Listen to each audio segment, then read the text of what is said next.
हाँ, ठीक है। बाकी सब अपना अपना अपना माइक म्यूट कर लीजिएगा।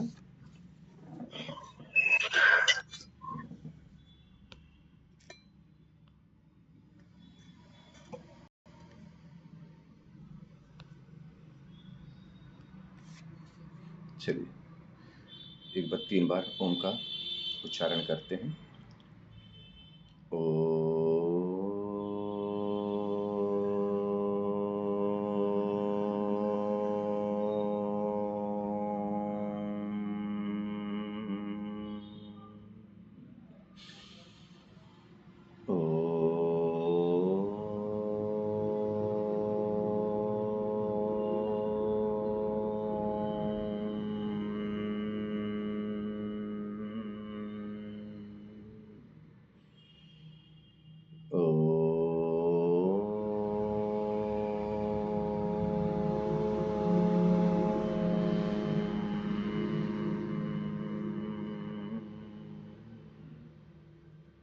चलिए, सभी को प्रणाम। आज के सत्र में आप सभी को स्वागत है।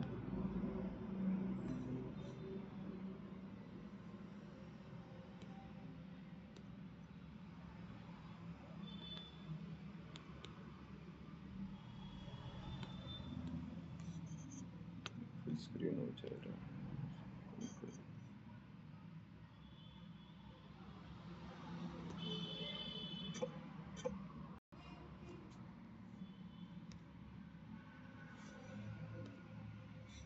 चलिए, तो आज का विषय से आप सभी जानते हैं, एंग्जाइटी न्यूरोसिस विषय पर आज हम कुछ चर्चा करने के लिए सभी एकत्रित हुए हैं।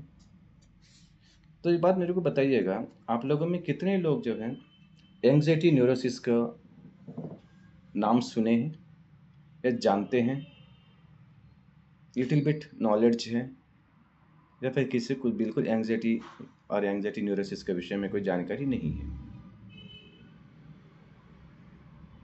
थोड़ा शॉर्टली बता दें, कौन कौन जानते हैं एंग्जाइटी के विषय में। वीडियो चालू रखेंगे, सब वीडियो चालू रखते हैं, ठीक है, तो ज़्यादा बेहतर रहेगा। मेरी आवाज़ आ रही है?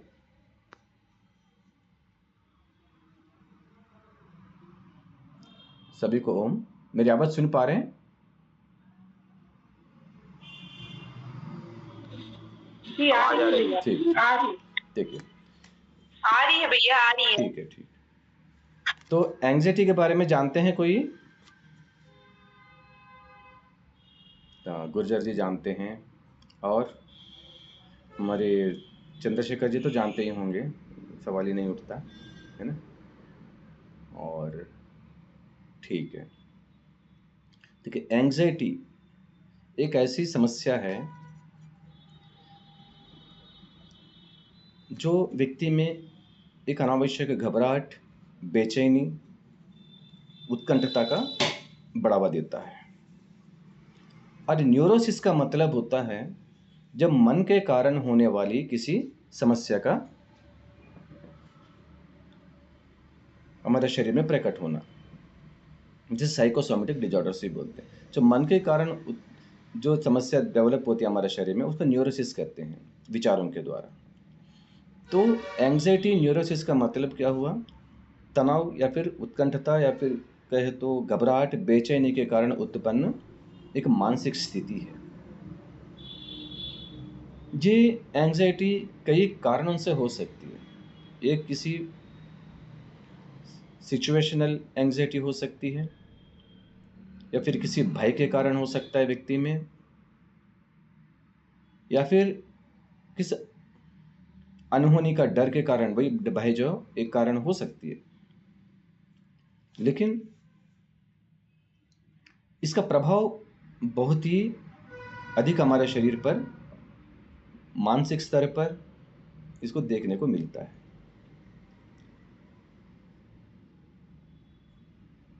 तो ये एंग्जाइटी न्यूरोसिस शुरुआत कहाँ से होती है, किस तरह होता है, इसके पीछे कारण क्या है और इसके बचाव क्या है, तो इस विषय भी हम लोग आकर आज चर्चा करने का प्रयास करते हैं। मैं कोई साइकोलॉजिस्ट नहीं हूँ, न तो साइकियाट्रिस्ट हूँ, लेकिन न्यूरोथेरेपी के अंतर्गत किसी भी बीमारी में या योग थेरेपी के अंतर्गत किसी भी बीमारी में, समस्या में, उसके मूल कारण को ढूंढकर, समझकर, उस मूल कारण पर चिकित्सा करना एक मुख्य सिद्धांत होती है। तो कई बार शारीरिक समस्या होती है, बीमारियां होती है, जिन बीमारियों का इलाज करना एक अलग विषय है। लेकिन किसी भी प्रकार का बीमारियां ना होते हुए भी बीमार व्यक्तियों की तरह जीवन यापन करना, ये दूसरा विषय है। तो कई लोग इसका शिकार होते ही हैं। शरीर में कोई रोग नहीं होती तो भी एक रोग का सारे लक्षण शरीर में दिखती है। और इसमें साइकोलॉजिस्ट ये कहते हैं, साइकोलॉजिस्ट भी बताते हैं, जैसे किसी पर्टिकुलर बीमारी के विषय में जानकारी है, नॉलेज है, तो उस बीमारी के प्रति डर मन में बैठा हुआ है, उन लक्षणों को अपने शरीर में देख रहा है और इस बीमारी को अपने भीतर महसूस कर रहा है। तो इसे कहते हैं हाइपोखॉन्ड्रिया न्यूरोसिस, माने पर्टिकुलर किसी डिसीज के प्रति मन में भय बैठा रहना। और दूसरा एक और विषय होता है, जैसा किसी बीमारी का विषय में कोई विशेष ज्ञान ना हो, कि पर्टिकुलर बीमारी के प्रति डर ना हो, लेकिन मेरे अंदर, शरीर के अंदर कुछ घट रहा है, कुछ हो रहा है, कुछ माने अनजान भय के कारण परेशान हो जाना, पैनिक हो जाना, इसे एंजाइटी न्यूरोसिस कहते हैं। सिर्फ बीमारी के प्रति नहीं, कई कारणों से। तो ये एंजाइटी जब होता है तो एंजाइटी में किस तरह लक्षण दिखती है व्यक्ति के शरीर में और व्यवहार में, मानसिक स्तर पर। जब मन में किसी प्रकार का भय उत्पन्न होता है व्यक्ति को, तो हमारे शरीर के डिफेंस मैकेनिज्म सक्रिय हो जाती है, क्योंकि हमारे डिफेंस मैकेनिज्म का, टी सेल्स का, इम्यूनिटी का है, इस सारे सिस्टम का एक ही उद्देश्य है कि हमारे शरीर की रक्षा करना। जब फेक भ्रम फैल जाती है, मन में भ्रम फैल जाती है, फेक न्यूज़ फैल जाती है, जैसा किसी भी देश में, आपका किसी स्टेट में, किसी प्रांत में, किसी प्रदेश में, मतलब या फिर किसी आसपास एरिया में, तो वातावरण में थोड़ा सा वहाँ के लोगों में कोई भय उत्पन्न कर देती, कई बार होता है।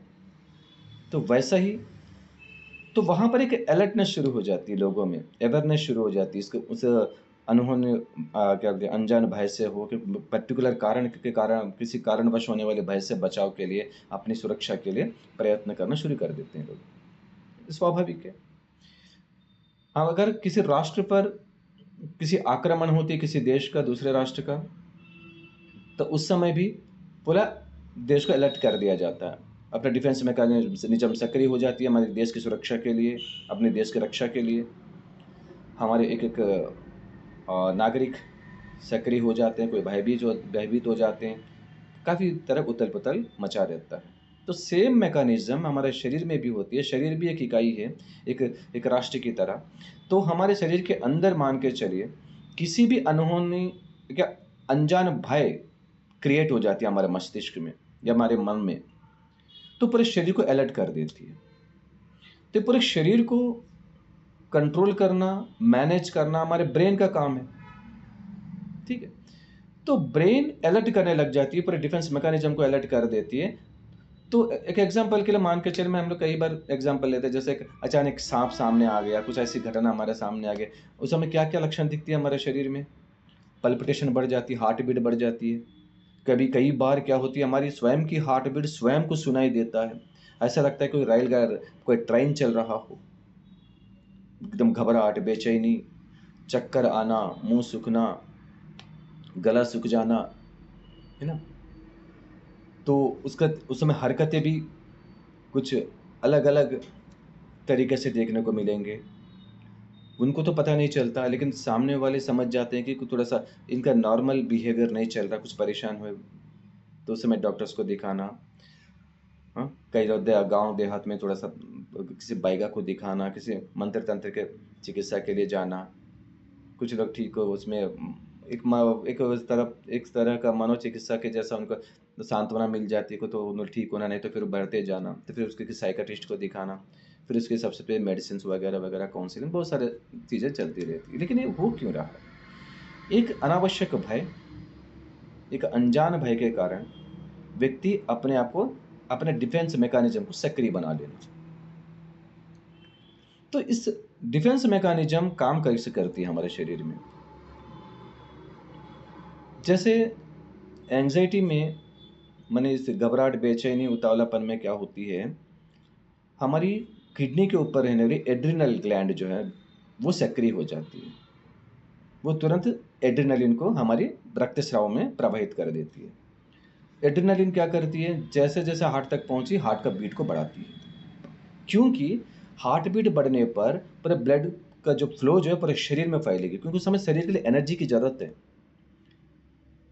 क्योंकि जब किसी भी प्रकार का समस्या हमारे सामने आती है तो ये तो फाइट एंड फ्लाइट, दो ही रास्ता हमारे पास बचती है, या तो बचाकर भागना, या फिर डिफेंस करना, उसे लड़ना। दो ही चीज है ना। दोनों कार्यों के लिए हमारा शरीर में एनर्जी की आवश्यकता है। तो एनर्जी पाने के लिए हमारे शरीर के पूरे सिस्टम को काम करना पड़ेगा। तो उस समय क्या होगी, जैसे हमारी पल्पिटेशन बढ़े, हार्ट बीट बढ़ेगा, ब्लड सर्कुलेशन बढ़ेगी, बीपी थोड़ा रेज होगा, बीपी थोड़ा सा बढ़ती है उस समय। और हमारी लिवर में जो ग्लाइकोजिन स्टोर होकर रहती है प्रक्रिया, तो ये ग्लाइकोजिन तुरंत ग्लूकोज में कन्वर्ट करके ब्लड में फ्लो कर देती है, ताकि हमारे शरीर के लिए एनर्जी की आवश्यकता है, वो एनर्जी हमारी ग्लूकोज के माध्यम से मिलेगी। प्रचुर मात्रा में हमारी ग्लूकोज की जरूरत है उस शरीर के लिए। तो यहाँ पर उस कंडीशंस में अपन देखते हैं तो उनका बीपी भी बढ़ा हुआ दिखेगा और शुगर लेवल भी बढ़ा हुआ दिखेगा। जैसे जैसे उस घटना से हम मुक्त हो जाते हैं, उस भय से, वो सत्य घटना से भी, सही में किसी का सामने अचानक ऐसी घटना आ गई, कुछ सांप का सामना करना पड़ गया, कुछ जीव जंतुओं का सामना करना पड़ गया, कुछ ऐसी अचानक ऐसी घटना का सामना करना पड़ा है, किसी एक्सीडेंट का सामना करना पड़ा है, उन परिस्थितियों में ऑटोमेटिक हमारी डिफेंस मैकेनिज्म काम करेगी। फिर वो घटना शांत हो जाती, मतलब वहाँ से क्या बोलते हैं, लुप्त हो जाती है, वो घटना से हम बाहर निकल जाते हैं, फिर हमारे मैकेनिज्म नॉर्मलाइज हो जाती, फिर हमारा शरीर जो है ये डिफेंस प्रक्रिया से हटकर अपने शरीर की साधारण प्रक्रियाओं की ओर अग्रसर होने लगता है। तो इस कंडीशंस में हमारे डाइजेशन भी कमजोर पड़ेगी, क्योंकि हमारा ब्लड, हमारे सारे सेल्स, पूरा जो शरीर की इकाई जो है, बाहर से कोई शत्रु हमारे शरीर पर आक्रमण किया है, उससे बचाव के लिए पूरा संयंत्र लगा रहता है। सारे सिस्टम उसमें लगने के कारण क्या होती है, बाकी जो शारीरिक गतिविधियां धीमी हो जाती है। आप देखोगे जैसे लगातार, जैसे एंजाइटी के शिकार व्यक्तियों में क्या होती है, उनके अंदर डाइजेस्टिव इश्यूज शुरू हो जाते हैं। अभी दामोदर जी के साथ भी बात हो रही थी, उन्होंने भी, हम लोग चर्चा कर रहे थे। तो अक्सर जिसका भी एंजाइटी या फिर घबराहट, बेचैनी का शिकार होते हैं व्यक्ति, उनके साथ क्या होता है, तुरंत उनका डाइजेस्टिव इश्यूज शुरू हो जाती है। जैसे उनका हाइपर एसिडिटी हो सकती है, मंदाग्नि हो सकती है, यानी अपच हो सकती है, पेट में दर्द हो सकती है। इस तरह अलग अलग तरह के आपके स्टमक इश्यूज या डाइजेस्टिव इश्यूज शुरू होंगे। तो अगर उनको बहुत ज़्यादा पैनिक हो रहे हैं, उस कंडीशन में इतनी पसीना निकलेगी, क्योंकि स्वेट ग्लैंड्स भी सक्रिय हो जाते हैं। तो उस कंडीशन में व्यक्ति के अंदर जो डिफेंस मैकेनिज्म सक्रिय हुई है उसका रूप तो दिखेगा ही। तो उस कंडीशन में अगर बीपी चेक किया तो बीपी ज़्यादा दिखेगा। अगर कोई व्यक्ति लगातार एंजाइटी का शिकार होकर जीवन यापन कर रहा है, हमेशा उसका मन में तनाव बनी रहती है, अनवरत उनका मन में एक भय बनी रहती है, चाहे वो किसी बीमारी के विषय में हो, किसी अनजान घटना के विषय में हो। तो उस समय हमारी बॉडी क्या करेगी? निरंतर अपना डिफेंस मैकेनिज्म को सक्रिय बना के रखेगी ना। तो उस समय अगर हमारा शरीर पर वहाँ लगा हुआ है कि अंदरूनी व्यवस्था में तो डिस्टर्बेंस आ ही गई, डाइजेशन कमज़ोर होना, बाकी सारी चीज़ें कमज़ोरी महसूस होना, और लगातार अपने नर्वस सिस्टम पर इसका दबाव बढ़ने के कारण निरस्थीनिया जैसे माने नसों की कमज़ोरी महसूस होना, उसके लिए जितने भी च्यवनप्राश खा लें, जितने भी विटामिन B12 खा लें, जितने भी मल्टीविटामिन्स खा लें, तो भी उस कमज़ोरी से बाहर निकल नहीं पाना। और ऑटोमेटिकली हमारी काफ़ी लंबे समय से डाइजेस्टिव इश्यू रहने के कारण हमारी शरीर में कुपोषण होना, जिसके वजह से कई विटामिन्स का जैसे कमी दिखना, ये सारे ऑटोमेटिकली हमारे सिस्टम पूरे डिस्टर्ब होने लगती है।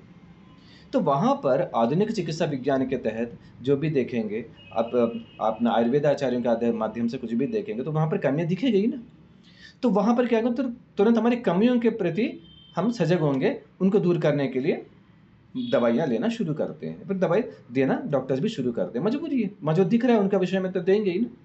जिनका बीपी लगातार एंग्जाइटी बनी है, तो बीपी बढ़ी रहेगी, उसे बीपी के लिए इलाज, जो एक्चुअली वो एसेंशियल हाइपरटेंशन है, सेकेंडरी हाइपरटेंशन नहीं है। सेकेंडरी हाइपरटेंशन किसी बीमारी के कारण होती है, कि हार्ट प्रॉब्लम के कारण, किसी किडनी प्रॉब्लम के कारण, किसी पर्टिकुलर बीमारी के कारण अगर व्यक्ति को अपना बीपी बढ़ रहा है, तो सेकेंडरी हाइपरटेंशन, उस बीमारी को ठीक करने पर वो बीपी तो कंट्रोल में आ जाएगी, तो उसका चिकित्सा अलग होती है। लेकिन अगर एंग्जाइटी के कारण बीपी बढ़ा हुआ है, उसे कौन सा बीमारी के लिए चिकित्सा करेंगे? तो तब डॉक्टर से बोलते हैं कि अनुवांशिक है, स्वाभाविक को दिखता, अनुवांशिक कई लोगों के परिवार में होती है, वो भी कोई रीजन है भी है।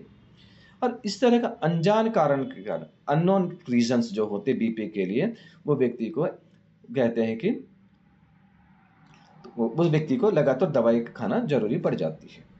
लेकिन उनका मन की जो स्थिति नहीं सुधरा, उनका विचारधारा नहीं बदला, वो अपने आप को शांत नहीं रख पा रहा, तो बीपी हमेशा बनी रहेगी ना, तो दवाई चलता ही रहेगा। यदि व्यक्ति वहां पर इस तनाव से, इस एंजाइटी से, इस घबराहट से, इस बेचैनी से मुक्त हो जाए, तो डॉक्टर भी जबरन दवाई क्यों खिलाएंगे? क्योंकि उसका बीपी दवाइयाँ और मन शांत होने के कारण दवाइयों का सप्लीमेंट, और बीपी नॉर्मल से भी थोड़ा सा कम होने लगेगी। जैसा कम होता है, डॉक्टर खुद ही डोज कम करेंगे। एक सही तरीके से चिकित्सा तब हो पाता है। तो यहाँ पर क्या हो रही है, अनावश्यक मेडिसिन हमारे के लिए निर्धारित हो जाती, मेडिसिन चलती रहती है। और बीपी बढ़ा, बीपी के लेकिन और डर बैठा रहता है, और बीपी के तब व्यक्ति क्या करता है, ऐसा ही एक एग्जाम्पल जो है कई बीमारियों के प्रति गूगलिंग करना शुरू करते हैं। आज तो गूगल बाबा हमारे बहुत आसानी से उपलब्ध हो जाते हैं, तुरंत गूगल में सर्च करेंगे तो गूगल के कारण गूगल में जो भी मिलेंगे उस सारे लक्षणों को अपने शरीर में देखने लगते हैं। मैंने सुना था MBBS स्टूडेंट्स में 4th ईयर सिंड्रोम एक होती है, जो चौथी वर्ष में जब उनके बीमारियों के बारे में बहुत ज़्यादा समझ बनती है, बहुत ज़्यादा उनका पढ़ाई होती है, तो बीमारी को सारे लक्षण कुछ स्टूडेंट्स अपने अंदर भी देखने लगते हैं, वो भी एंग्जाइटी का शिकार होते हैं। ठीक है, तो उनका वहाँ प्रोफेसर्स ठीक कर देते हैं, उनके साथ उनका काउंसलिंग करते हैं, सारी चीज़ें ठीक हो जाती हैं, उनको बाद में समाज के लिए बहुत बड़ा काम करने लगते हैं, हम लोग इन्हीं बीमारियों का इलाज करने लगते हैं। कुछ डॉक्टर्स के पास साथ ये होता भी है। बस हर क्षेत्र में, डॉक्टर्स के हर क्षेत्र में हो सकती है, क्योंकि यहाँ पर हो क्या रहा है, अनावश्यक भय हम पर हावी है।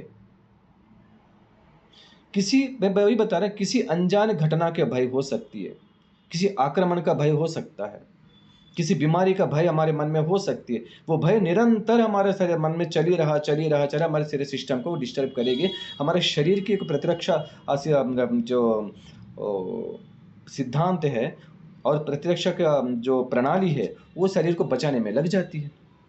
मतलब एक फेक डिस्टर्बेंस शुरू होता है, मैंने क्या बोलते हैं, फेक इमरजेंसी हमारे शरीर में निर्मित हो जाती है। तो इस चीज से बचने के लिए एंग्जाइटी न्यूरोसिस है, एंग्जाइटी से हमको बचना जरूरी है। तो बचना कैसा है उस पर भी विचार करना पड़ेगा, क्योंकि होता क्या है, जैसा आपने कोविड में भी आप देखे होंगे, काफी एंग्जाइटी के शिकार हुए लोगों में, कई लोगों के एंग्जाइटी कारण मृत्यु होना, एंग्जाइटी बोलना जैसे कोविड के कारण वगैरह वगैरह जो भी सारी चीज़ें हुई है, काफ़ी इन्फेक्शन के कारण लोगों की मृत्यु हुई है। तो मृत्यु का बात सुनते ही लोगों में घबराहट, बेचैनी होने लगा। कोविड को इतना भयानक स्थिति में लोग देखने भी लगते थे, जैसे कोविड का नाम से ही कांप उठते थे। जैसे हम कई लोगों को काउंसलिंग करना पड़ता, ऑनलाइन ऑफलाइन काउंसलिंग भी करना पड़ता था। रातों रात 10 बजे, 11 बजे, 12 बजे फ़ोन कॉल आ जाती थी, बहुत परेशान है, पैनिक हो गया, एकदम बहुत घबराहट, बेचैनी हो रहा है, अभी कहाँ जाएँ, कुछ समझ में नहीं आ रही। फिर उसको ऑनलाइन में काउंसलिंग करना पड़ता था। 15-20 मिनट, आधा घंटा काउंसलिंग के बाद धीरे-धीरे व्यक्ति शांत होता था, सुबह रिलैक्स हो जाता था। फिर दोबारा बार-बार होता भी था, बार-बार इस न्यूज़ सुनने से। तो हमारे ब्रेन, अपना माइंड में जो इन्फॉर्मेशन जो हम फीड करते हैं, वो इन्फॉर्मेशन पर ही निर्धारित होती है हमारी एंग्जाइटी भी। हम जिस तरह फीडबैक देते हैं हमारे ब्रेन को, हमारे माइंड को, तो वो यहाँ पर हमको कंट्रोल करना पड़ेगा। माने एक पॉजिटिव एटीट्यूड डेवलप करना पड़ता है।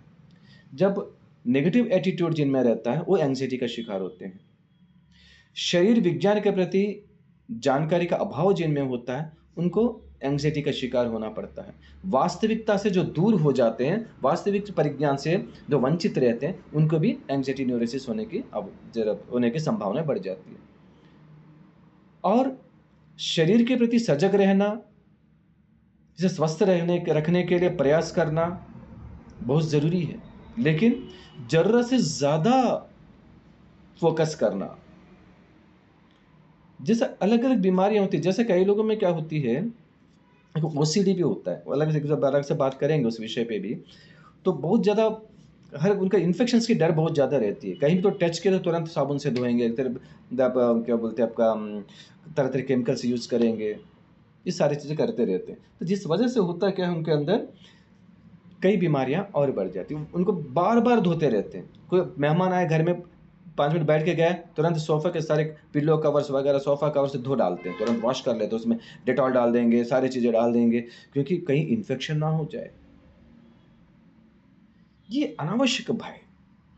इसके लिए हमारे शरीर की इम्यूनिटी को कैसे बना के रखना है, हम अपना शरीर की स्वास्थ्य को कैसे बना के रखना है, इसकी जानकारी का अभाव में। क्योंकि अधिकांश चीज़ें जो है, हम बीमार होने के बाद क्या करना है, इसके बारे में ज़्यादा सर्च की जाती है, इसके बारे में बहुत ज़्यादा ध्यान दी जाती है, लेकिन हमें बीमार होने से पहले बचने के लिए क्या करना है, इसके प्रति ज़्यादा ध्यान नहीं दी जाती।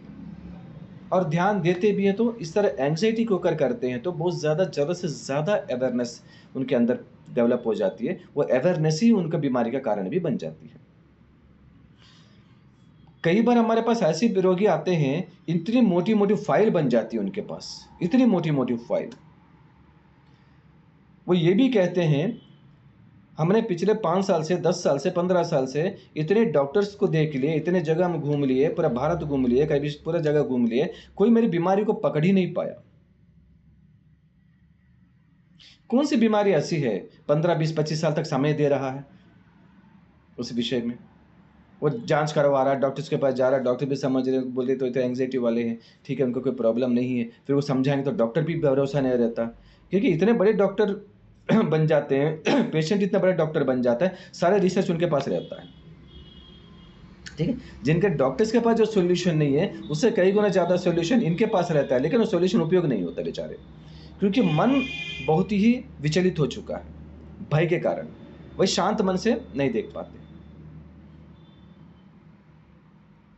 जैसा मान के चलिए किसी व्यक्ति के अंदर तनाव बढ़ गया, तो एंग्जाइटी बढ़ गया, किसी अचानक परेशानी ज़्यादा हो गया, हम लोग इलाज भी करते समय भी कई बार ऐसा होता है, काफ़ी हद तक रिलैक्स हो जाता है, काफ़ी जो बेहतर कंडीशन में भी अचानक दूसरे दिन आने के बाद पता चलता है कि उनका अचानक कहीं ना कहीं दर्द बढ़ गया। तो पेशेंट के अंदर तो प्रश्न चिन्ह तो उठेगा ही, हमारे जैसे थेरेपिस्ट या चिकित्सक के मन में भी प्रश्न चिन्ह होती, अचानक रातों रात क्या ऐसा हो गया कि अचानक इतना फिर पेन कैसा डेवलप हो गया। तो उसके पीछे कहीं ना कहीं परिवार में, कहीं समाज में, कहीं ना कहीं कोई विवाद, कोई तनाव को उत्पन्न करने वाले रीजन पिछले रात में, पिछले दिन घटित हुआ हो, और उनके तुरंत दूसरा दिन पूरे शरीर में पेन बढ़ गया। ये नेचुरल है। रात में अगर शाम के समय कोई तनाव का शिकार हुआ, दूसरा दिन शरीर में, बॉडी में पेन बढ़ेगा। रात को अपत्य पदार्थ का सेवन कर लिया, दूसरे दिन पेन बढ़ेगा। गैस बढ़ाने वाले चीज़ों से बढ़ती, वो अलग विषय, लेकिन तनाव के कारण होने वाली चीज़, तो व्यक्ति क्या करते हैं, ओवर थिंकिंग जो होती है किसी बीमारी के प्रति, जैसे हाइपोखंड्रिया न्यूरोसिस जैसी चीज़ें होती है, किसी बीमारी के प्रति बहुत ज़्यादा सोचना, किसी के कहीं मृत्यु हो गए तो यहाँ पर छाती में रेल इंजन दौड़ना शुरू कर देती है, मृत्यु का भय। तो उनके पास वो समय, वो शांत मन नहीं रहता, क्योंकि मेरे अंदर क्या प्रॉब्लम है, अब तक मेरे अंदर कोई प्रॉब्लम ही नहीं था, हर किसी को मृत्यु का बात सुनते ही मेरे अंदर ये सारे एबनॉर्मलिटीज कैसे शुरू होगी। वो तर्क वितर्क नहीं होता, अनावश्यक तर्क चलता है। फिर कहते हैं कि डॉक्टर्स तो पहचान ही नहीं पा रहे मेरी बीमारी के बारे, बीमारी हो तब पहचानेंगे ना, जब बीमारी है ही नहीं तो कौन डॉक्टर पहचानेंगे बेचारे। तो डॉक्टर्स पर ही प्रश्न चिन्ह उठा देते हैं, सारे हॉस्पिटल्स घूम लेते हैं, सारे डॉक्टर से कंसल्ट करते हैं, सारे थेरेपिस्ट को भी देख लेते हैं, चाहे वो आयुर्वेद में हो, नेचुरोपैथी हो, एलोपैथी हो, चाहे न्यूरोथेरेपी हो, या फिर आपका किसी अन्य प्रति हो। कितने भी भारत और विदेशी चिकित्सा पद्धति, सारे चिकित्सा पद्धति को अपना भी लेते हैं, काफ़ी धन दौलत का बर्बाद भी करते हैं, फिर भी उनका मन को शांति नहीं मिलती, जिसका कारण उनका पूरा चिकित्सा हो ही नहीं पाता।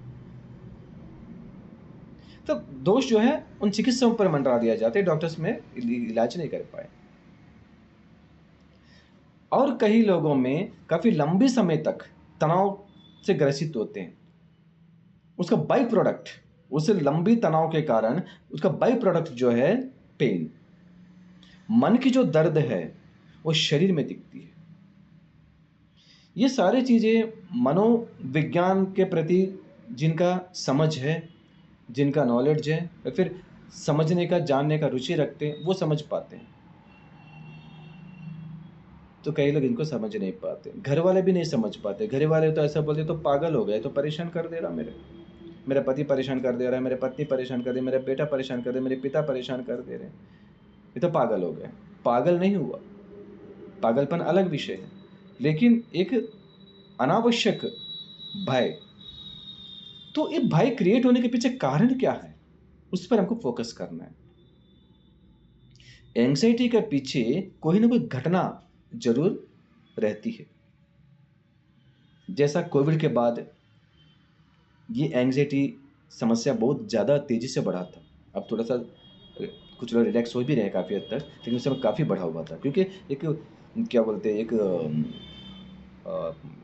कोविड का नाम से महामारी जैसा हालत बना हुआ था, उससे हर कोई भयभीत थे। तो वहां पर कोई महामारी जैसी स्थिति ना रहते हुए भी अनावश्यक भय भी वैसे ही क्रिएट करती है। अभी जैसा सेल्फ हिप्नोसिस वगैरह, हिप्नोसिस सिखाते हैं, करते लोग, तो उसमें क्या होती है, अभी जैसे अपने योग निद्रा भी करते हैं, जब हम शरीर में इमेजिनेशन करते हैं, शरीर को रिलैक्स करते हैं, गहराई से रिलैक्स करते हैं, ब्रीथिंग एक्सरसाइज करते हैं, ये करते करते करते शरीर में रिलैक्सेशन महसूस होती है। इसके लिए मैं एक बात कहना चाहूँगा, अधिकांश जो मैंने प्रत्यक्ष रूप से जो देख रहा हूँ क्लासेस में, जो योग क्लासेस में भी, ना तो योग निद्रा ढंग से करते हैं, ना तो ध्यान ढंग से करते हैं। 1 मिनट 2 मिनट में वो निपटा देते हैं, इसका कैसा लाभ मिलेगा।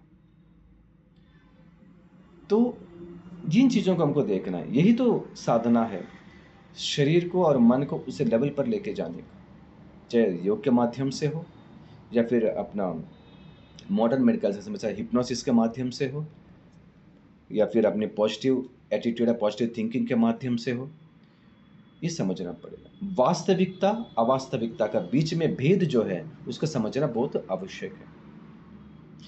ये प्रश्न उठती है, जैसा मान के मैंने 5, 10, 15 साल से, मैंने 20 साल से भी डॉक्टरों का चक्कर काट रही हूँ। अगर मेरे अंदर ऐसे कोई बीमारी होता, इवन कैंसर भी होता, 15, 20, 25 साल समय नहीं देता लक्षण प्रकट होने के बाद। यदि कोई ऐसी घातक बीमारी मेरे शरीर में होता तो इतना दिन मेरे को समय नहीं देता, अब तक मेरे खबर ले चुकी होती, तो भी मैं जीवित हूँ तो भी मैंने सही सलामत हूँ। लेकिन मैं जो पर्टिकुलर समय में मेरे साथ जो हो रहा है, अचानक जो पैनिक अटैक आ रही है, वो मेरे भय के कारण हो रहा है। इसका एक काउंसलिंग की आवश्यकता है, क्योंकि यहाँ पर पेशेंट भी उस स्थिति में रहता नहीं, वो इतना थका हुआ रहता है, इतना एंग्जाइटी हो चुका होता है, वो किसी भी विषय को आसानी से ग्रहण नहीं कर सकता।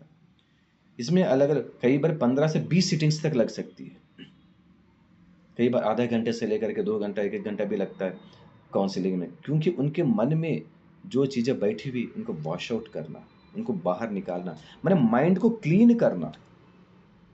ये माइंड क्लीनिंग जो है व्यक्ति स्वयं भी कर सकता है, बस स्वयं के कंट्रोल से बाहर हो जाता है, तो वहाँ पर कोई काउंसलर प्रशिक्षित काउंसलर कर सकता है। या फिर जैसे न्यूरोथेरेपी में हम लोग करते भी हैं, तो यहाँ पर व्यक्ति को बता रहा हूँ काउंसलिंग और कुछ मानसिक व्यायाम एक्सरसाइजेस, जिनके माध्यम से एक व्यक्ति अपनी एंग्जाइटी न्यूरोसिस से मात्र और मात्र 15 दिन में ठीक हो सकता है। कई लोग हफ्ता 10 दिन में ठीक हो जाते हैं, कई लोग 1-2 महीना लग सकती है। लेकिन इसमें सब्जेक्ट यानी समस्या से पीड़ित व्यक्ति कितना कोऑपरेट कर रहा है, कितना पॉजिटिवली रिएक्ट कर रहा है, उनके घरेलू वातावरण कितना सपोर्टिव है, उनके आसपास के लोग जुड़े हुए, परिवार के लोग हो, मित्र मंडली हो, या फिर समाज के जो भी जिस परिवेश में वो रहते हैं, वहाँ का वातावरण उनके लिए पॉजिटिवली रिएक्ट करने के लिए कितना समर्थन करने लायक है, और उस व्यक्ति को कितना लोग सपोर्ट कर पा रहे हैं। इन सारे विषयों पर निर्भर होती है। जैसे मान के चले हम लोगों ने काउंसलिंग की है, कोई और काउंसलिंग किया, हम लोग न्यूरोथेरेपिस्ट भी काउंसलिंग किए अपना बीमारी के प्रति, और किसी व्यक्ति कोई साइकोलॉजिस्ट ने अपने विशेष वैज्ञानिक तरीके से उनको अपना काउंसलिंग किया। लेकिन घर जाने के बाद तुम तो ज़िंदगी में ठीक हो ही नहीं सकता, ये बात कह दिया, तो सारे काउंसलिंग धराशायी हो जाती है। क्योंकि व्यक्ति जिन चीज़ों से आकर्षित होते हुए बीमार पड़ा है, जो व्यक्ति चाहे महिला हो पुरुष हो, जिस समस्या के कारण आकर्षित होकर वो बीमार पड़ा है, उस बीमारी को प्रोत्साहित करने वाली एक डायलॉग 10 काउंसलिंग से भी भारी पड़ जाती है। इसीलिए फैमिली काउंसलिंग की जरूरत पड़ती है। फैमिली में उस टाइप का पॉजिटिव अप्रोचमेंट नहीं होता है, तो इसके लिए सबसे पहले स्वयं को तैयार होना बहुत जरूरी है, क्योंकि स्वयं इनके बारे में जानकारी लेना। लेकिन ये गूगलिंग से नहीं होता, यूट्यूब से नहीं मिलता, क्योंकि उसमें सही विज्ञान जितना है उससे कहीं गुना जो है गलत विज्ञान भी है, गलत ज्ञान है। तो चाहे गूगल में हो चाहे यूट्यूब में हो, आने वाले सारे चीज़ें सही हो ये गारंटी नहीं है। मैं ये भी नहीं कहूँगा सारी चीज़ें गलत है। अच्छे काम करने वाले अच्छे अपने प्रोफेशनल्स हैं, बहुत अच्छे ढंग से काम कर भी रहे हैं, लेकिन अधिकांश लोग जो है फेक न्यूज़ के प्रति ज़्यादा आकर्षित हो जाते हैं, तो जिसके कारण लोग बहुत ज़्यादा अधिकांश लोग इस बीमारी से बाहर निकलने में असक्षम हो जाते हैं। तब मान के चले एंग्जाइटी के कारण उत्पन्न होने वाली कोई समस्या को लेकर हमारे पास होती है, तो हमारी दायित्व क्या बनती है? पहले उनको काउंसलिंग करो, उसके बाद अगर मानकर 1 साल 2 साल में ही अगर 1-2 साल अगर लगातार एंग्जाइटी चला तो उसका डाइजेस्टिव सिस्टम के सत्यानाश होना तय है। तो हमें यह एंग्जाइटी दूर करना एक जिम्मेदारी होगी, काउंसलिंग एक जिम्मेदारी होगी, साथ में उसका डाइजेस्टिव सिस्टम को सुधारना एक बड़ी दूसरी जिम्मेदारी होगी, और उस डाइजेस्टिव सिस्टम को सुधारने के लिए उसका खान पान बदलना बहुत बड़ी जिम्मेदारी होगी। उसके लिए उस व्यक्ति काउंसलिंग करके उस व्यक्ति को तैयार करना है। इस तरह हर तरह से अपने आप को तैयारी करना बहुत जरूरी पड़ती है। उसके बाद आप टारगेट पर काम कर सकते हैं, जो बीमारी का सिम्टम्स है वो बीमारी का जो बीमारी है उस बीमारी पर हम आसानी से काम कर सकते हैं। इसके लिए थोड़ा टाइम टेकिंग होती है, क्योंकि केवल और केवल एंग्जाइटी का शिकार है, एक्यूट एंग्जाइटी है, ठीक हो, पैनिक अटैक ऐसे 15-20 दिन में ठीक होकर चले जाते हैं, अधिकांश लोग तो चले जाते हैं। लेकिन बहुत क्रोनिक हो चुका है, उनका घरेलू वातावरण उसके सपोर्टिव नहीं है, उनका जिस परिवेश में जो जहाँ जॉब कर रहा है, जहाँ बिजनेस कर रहा है, जिस फील्ड से, वहाँ पर भी उसका पॉजिटिव अप्रोचमेंट होने की संभावना नहीं है। तो उस परिवेश में काफ़ी दिक्कतें रहती है, उसके लिए काफ़ी तैयारी करना पड़ता है, लेकिन असंभव नहीं है, संभव है। तो इसके लिए पहले रिलैक्सेशन, एंग्जाइटी न्यूरोसिस में रिलैक्सेशन की आवश्यकता होती है, और इसके बाद सिम्टोमेटिक ट्रीटमेंट बाद में की जाती है।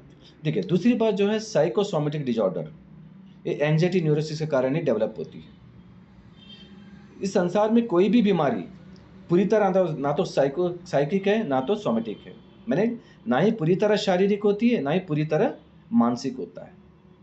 या तो मन के कारण शुरू होकर वो बीमारी धीरे धीरे शरीर के लक्षणों को डेवलप करेगी, और इसके बाद शरीर के लक्षण, शरीर की बीमारी भी प्रैक्टिकली जुड़ जाती है, वो फिर साइकोसोमेटिक हो जाता है। मन भी बीमार है, शरीर भी बीमार है। या तो किसी लंबी बीमारी से जूझते उसके मन कमज़ोर पड़ने लग जाती, मन में कमज़ोरी के कारण फिर उसका मन भी उस बीमारी के साथ उसके वापस शरीर के साथ जुड़ जाता है। उसका पता है डिप्रेसिव मूड डेवलप हो जाती है। वो डिप्रेसिव मूड में फिर साइकोसोमेटिक हो जाती है, मतलब मन भी जुड़ गया, तन भी जुड़ गया। तो अधिकांश बीमारियों के लिए साइकोसोमेटिक लेवल पर ही काम करना पड़ता है। इसीलिए जब व्यक्ति जैसे हम लोग के जैसा हमारे पास आते हैं हमारे न्यूरोथेरेपी में, योग थेरेपी में, कई डॉक्टर्स के पास कई चिकित्सा पद्धतियों में इलाज करने के बाद थक हारने के बाद हमारे पास जैसा पहुँचते हैं, तो हमें काफ़ी जिम्मेदारियों के साथ उनको चीज़ों को देखना पड़ता है। पहले उनको काउंसलिंग, उसका फैमिली काउंसलिंग, और सारी चीज़ें देख के उनको कैसा, उनके रख-रखाव कैसा हो, उनका मानसिक स्तर पर किस तरह का सपोर्ट चाहिए, सारी चीज़ें समझाते हैं। अधिकांश लोग कर लेते हैं, लेकिन कुछ ही गिने-चुने परिवारों में ऐसा होता है कि उसका कोई उस तरह का सपोर्ट नहीं मिल पाता। हमारे पास झूठ भी बोलते हैं लोग, कई बार झूठ बोलते हैं, हम झूठ पकड़ा भी जाता है, हम जानते भी, लेकिन हम ये नहीं कहते कि आप झूठ बोल रहे हो, क्यों? उनके झूठ जैसा किसी चिकित्सक के पास, किसी लॉयर के पास जाके झूठ बोल रहा है, तो सबसे बड़ा मूर्खता है वो। कि अपना कुल्हाड़ी खुद मार रहा है, या फिर अपनों के लिए वो खुद ही घातक बन रहा है। तो झूठ का सहारे कुछ नहीं होता, सत्य के सहारे उस व्यक्ति को बाहर निकाल सकते हैं। और हम लोग समझने के बाद भी हम लोग उसको इंगित नहीं करते तो आप झूठ बोल रहे हो, तो हम लोग उसको इग्नोर कर देते हैं। लेकिन उसके बाद अभिशाप बन जाती है उन बीमारियों के साथ ज़िंदगी गुजारना, अपने परिवार के सदस्यों की बीमारियों के साथ ज़िंदगी भर। पैसे भी खर्च होती है, तनाव भी बनी रहती है, कई सुख सुविधाओं से वंचित हो जाते हैं। ये अभिशाप है, ये अभी स्वयं का अभिशाप है, ये कर्मफल, इसी को हम लोग कहते हैं ना, कर्मफल। जैसा कर्म किया ऐसा हम भोगते भी हैं। तो ऐसे बहुत सारी चीज़ें हैं, लेकिन इस पर हम ज़्यादा फोकस करके काम भी नहीं कर पाते। कारण क्या है? हमारे फोकस में पेशेंट पर रहेगी, लेकिन पेशेंट को, इसके लिए पेशेंट वहाँ पर तैयार करना पड़ता है अपने आप को, क्या है कि चाहे कुछ भी हो जाए, आई डोंट केयर। शरीर के प्रति प्रेम आवश्यक है, अति प्रेम नुकसानदेह। शरीर ही सब कुछ नहीं है, और शरीर कुछ भी नहीं, ये भी गलत धारणा है। हमें कुछ भी करना है, जीवन में कुछ भी हासिल करना है, कुछ भी प्राप्त करना है, शरीर के बिना नहीं हो सकता। एक मंदिर में पहुंचना है भी तो आपको शरीर के साथ ही पहुंच पाएंगे, आत्मा के रूप से पहुंच जाओगे, विचारों के रूप से पहुंच जाओगे। लेकिन अब शरीर रूप से, प्रत्यक्ष रूप से वहां पर आप अपने आप को वहां पर पाना है, तो आपको शरीर को वहां चलाकर लेकर चलना पड़ेगा। तो शरीर हमारी साधन है, इस साधन बना के रखना पड़ता है, इस साधन को सही ढंग से रखना पड़ता है। इसके लिए खान पान से लेकर सही विचारों का, इसमें मतलब ब्रेन वॉश, शरीर की शुद्धिकरण जितना जरूरी है, मन की शुद्धिकरण उतना भी जरूरी है। योग में यम नियमों का अंतर्गत है ना, शौच संतोष तप स्वाध्याय ईश्वर प्राणिधान, अहिंसा सत्य अस्तेय ब्रह्मचर्य, ठीक है। तो यम नियम जो है हमारी व्यक्तिगत और सामाजिक आचार संहिता है, ये दोनों बहुत ही अनिवार्य है योग क्षेत्र में, वो हमारे जीवन क्षेत्र के लिए भी बहुत ही आवश्यक है। इसलिए महर्षि पतंजलि ने यम नियमों का विशेष करके उल्लेख किया है। यम नियम का जो पालन कर लेता है वो शारीरिक और मानसिक रूप से बीमार पड़ ही नहीं सकता। उनका कर्तव्य बोध तो रहेगा ही, साथ साथ में सत्य का ज्ञान भी रहेगा। ये शरीर अशाश्वत है, आज है तो कल मुझे त्यागना तो पड़ेगा ही ना। अगर उसे त्यागने से हम नकार लेते हैं तो इसके प्रति मोह बढ़ जाएगी, वो प्रेम नहीं मोह में परिवर्तित हो जाती है। और इस शरीर के प्रति थोड़ी बहुत कुछ भी होता, हमारे तनाव, डिप्रेशन डेवलप हो जाती है। शरीर एक साधन है, उस साधन को साधन जैसा ही इस्तेमाल करना है। तो यहां पर सबसे पहले क्या है? रिलैक्सेशन। चले एंग्जाइटी डिक्लेयर हो चुका है व्यक्ति के अंदर, चाहे वो अल्सर हुआ हो। देखिए एक बार बात भी बता रहा हूं, मन के कारण उत्पन्न होने वाली बीमारियां 90% होती है टोटल बीमारियों में। 10% बीमारियां जो होती है हमारी आनुवंशिक और आपका वातावरण के कारण होने वाले, प्राकृतिक रूप से होने वाले, हमारे खान पान के कारण होने वाले, और कई विषैली तत्व जैसा रासायनिक तत्वों के कारण होने वाले, वातावरण प्रदूषण के कारण होने वाले। इन सारे कारणों को निकालोगे तो 10% होगी। 90% जो है सिर्फ और सिर्फ हमारी कपोल कल्पित होती है, मतलब मन के कारण उत्पन्न होने वाली बीमारियां होती है। और एंग्जाइटी जैसी बीमारी का, एंग्जाइटी जैसा लक्षण का शिकार होने वाले व्यक्ति में 200 से भी अधिक बीमारियां होने की संभावना बढ़ जाती है। ये मैं नहीं कह रहा हूँ, प्रमुख साइकोलॉजिस्ट जो है, प्रमुख हिप्नोटिस्ट डॉक्टर क्रांतिकार जैसे व्यक्तियों ने और कई साइकोलॉजिस्ट ये बात कहते हैं कि 90% बीमारियां जो होती है वो हमारे मन के कारण होती है। और दूसरी बात, एंग्जाइटी जैसे बीमारी का शिकार होने के बाद उनके अंदर 200 प्रकार की बीमारियां प्रकट होने की संभावनाएं बढ़ जाती है। बात आई समझ में? तो कहीं ना कहीं हमारा शरीर जो है, हमारा मन जो है, बीमारी को दावत देती है। तो यहां पर हमारी कॉन्फिडेंस कैसे डेवलप होगा? जब हम शरीर के लिए कुछ करें, चाहे योग करें या कुछ पारंपरिक व्यायाम करें, शरीर के लिए कुछ करें, तब हमारे हेल्थ के प्रति हमारे कॉन्फिडेंस डेवलप होगी। हमारे शारीरिक दारूढ़ पर हमारी कॉन्फिडेंस लेवल बढ़ेगा, हमारे स्वास्थ्य के प्रति हमारे कॉन्फिडेंस लेवल बढ़ेगा। हम जब कुछ करते ही नहीं, व्यक्ति कुछ करते भी नहीं, आप देखोगे इतने बड़े बड़े तोंद बढ़ा के बैठे रहते हैं। उनका अगर कोई मेहमान के रूप में अपने घर में आते हैं ना, उनका चाय का प्याला उनका टी टेबल में रखने की आवश्यकता नहीं है, उनका पेट में रख दो, बहुत आसानी से यहीं से पी लेंगे, यहीं रख लेंगे। तो इतना डमाडोल कर लिया शरीर। एक दोष किसका है? समाज का है, प्रकृति का है, व्यक्ति का स्वयं का दोष है ना। स्वयं पर निरंतरण नहीं रखना। हो सकता है किसी व्यापार के कारण, व्यापार व्यवस्था के कारण अपने शरीर पर ध्यान नहीं दे पा रहा हो, या फिर गलत खान पान में, मुंह के मध्य स्वाद के लालच में उल्टा पुल्टा खाते खाते खाते शरीर का वजन बढ़ा लिया हो, फैटी कंटेंट को बढ़ा लिया हो। आलस्य के कारण अपने शरीर की सत्यानाश कर रहा हो। तो ये सारे कारण, तो पहले से आकलन करना पड़ेगा मेरी इस समस्या का, चाहे एंग्जाइटी हो, शरीर की बीमारियां हो, जो भी हो रही, इसके पीछे कारण क्या है। उस कारण को जब तक आत्मचिंतन नहीं करेंगे, संबंधित व्यक्तियों से, संबंधित लोगों से, संबंधित क्या बोलते हैं, बुद्धिजीवन से जानकारी नहीं लेंगे, उसको एक्सेप्ट करना पड़ेगा हमें। उसकी जानकारी लेने के बाद उस पर काम करना पड़ेगा। जानकारी लेना हासिल, ज्ञान, अगर जानकारी हम हासिल करते हो वो ज्ञान तक सीमित हो जाती है। ज्ञान को जब अपने जीवन में उतार लेते, उपयोग करते हैं, वो विज्ञान बन जाती है, तभी साइंस बनती है। वो अपने लिए साइंस है। तो वो साइंस पूरी दुनिया साबित कर चुकी है, सारे वैज्ञानिक साबित कर चुके हैं, लेकिन अपने आप को भी साबित करना है, अपने आप को उसको प्रूव करना है। तो ये चीज़ हमारे शरीर के प्रति ध्यान रखना है, हमारे शरीर को किस लेवल पे रखना है। अपने आप को एक बार आईना में देखना है, आईना में खड़े होकर देखना हमारे शरीर की आकृति कैसी है। जवानी में, पहले युवावस्था में, टीनेज में जैसा हमारा शरीर, तो वो फोटो अगर होगा तो उसको पास कंपेयर करके देखे, बिफोर एंड आफ्टर कंपेयर करके देखना है। तो आज और उनमें अंतर क्या है, और ये डिफरेंस आने के पीछे मेरे लाइफस्टाइल में क्या क्या चेंजेस आई है, तो मेरे लाइफस्टाइल में कहाँ गलत किया है, स्वयं भी उसको बोध हो सकती है, समझ सकते हैं आत्मचिंतन से, या फिर किसी काउंसलर के द्वारा समझ भी सकते हैं। तो पहले उस पर काम करना है। दूसरी बात, सबसे पहले गूगलिंग करना बंद करना है। एंग्जाइटी न्यूरोसिस पेशेंट को गूगलिंग, सोशल मीडिया से दूर रखना है। ये बहुत बड़ी बीमारी है। सोशल मीडिया के कारण होने वाली बीमारियां बहुत ज़्यादा से तेजी से फैल रही है, चाहे सर्वाइकल स्पॉन्डिलाइटिस का विषय कहे, या फिर एंग्जाइटी न्यूरोसिस के विषय में कहे, या फिर अन्य कहीं शारीरिक मानसिक बीमारियों के प्रति कहे। तो हमें सर्च करने की आदत, सर्च करना गलत नहीं है, सही विषय को सर्च करना और उनको समझना और जीवन में उतारना। पहली होगी हमारे शरीर की शुद्धिकरण। शरीर की शुद्धि, हमारे जितने भी समस्या उत्पन्न होती है उनका मूल कारण को समझना है, शरीर की शुद्धिकरण की प्रक्रिया अपनाना है। बहुत अलग अलग तरह के प्रकार के शुद्धिकरण की प्रक्रिया होती है, चाहे वो षटकर्म की हो या फिर मेरा नेचुरोपैथी में बहुत सारी चीज़ें हम लोग करवाते भी हो, सारी चीज़ें। तो वो सारी चीज़ें, और अभी तो हम लोग अभियान शुरू कर भी रहे हैं बहुत जल्दी। हमें अभी तो प्रैक्टिकली मैंने यहाँ पर नहीं शुरू किया, अब बहुत जल्दी वो शुरू करने के विचार भी है।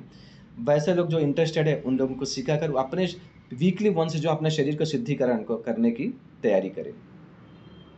अगर हम शरीर को एवरी वीक शुद्धि क्रिया के आधार पर परिशुद्ध कर लेते हैं तो कई बीमारियों के लक्षण बढ़ने से हम पहले बचेंगे, मतलब फिजिकली होने वाली समस्याओं से हम बच जाएंगे।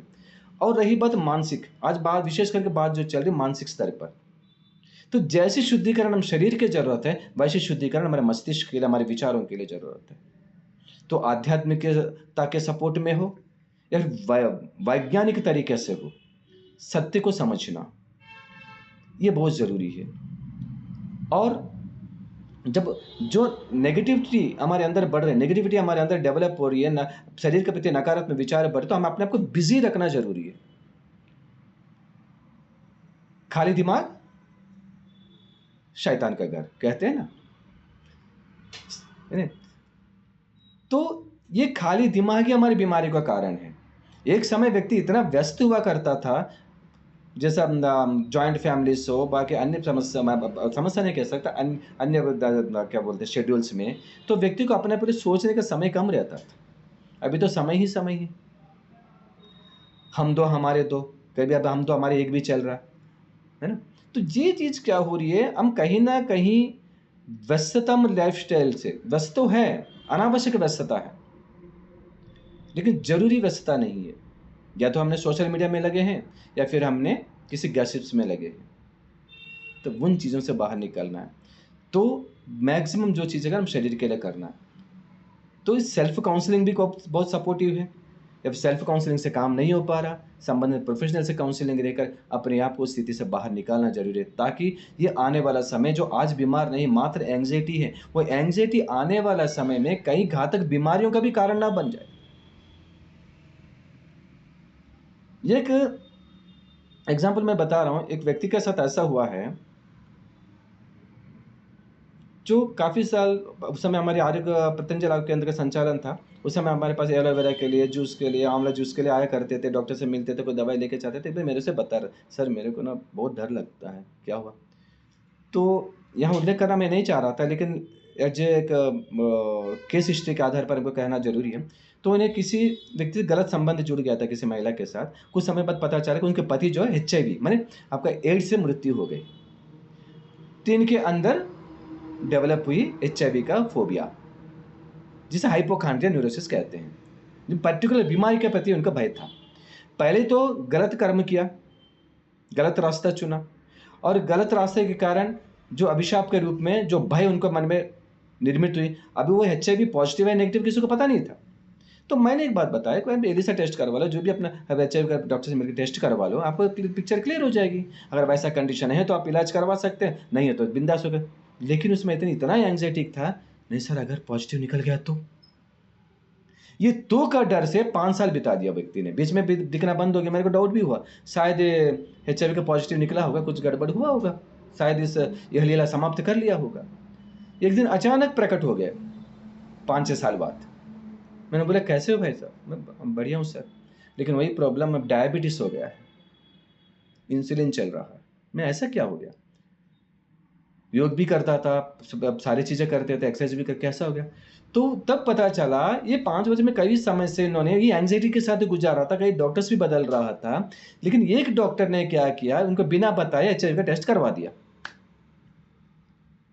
करवाने के बाद तो नेगेटिव निकला। उन्हें बताया आप जिस डर से डर हो, तो डर वो तो चीज़ है ही नहीं है, नेगेटिव है। लेकिन दूसरा चीज़ हो गया, आपको हाइपर क्या बोलते हैं, डायबिटीज हो गया। डायबिटीज किस लिए हुआ? तनाव के कारण।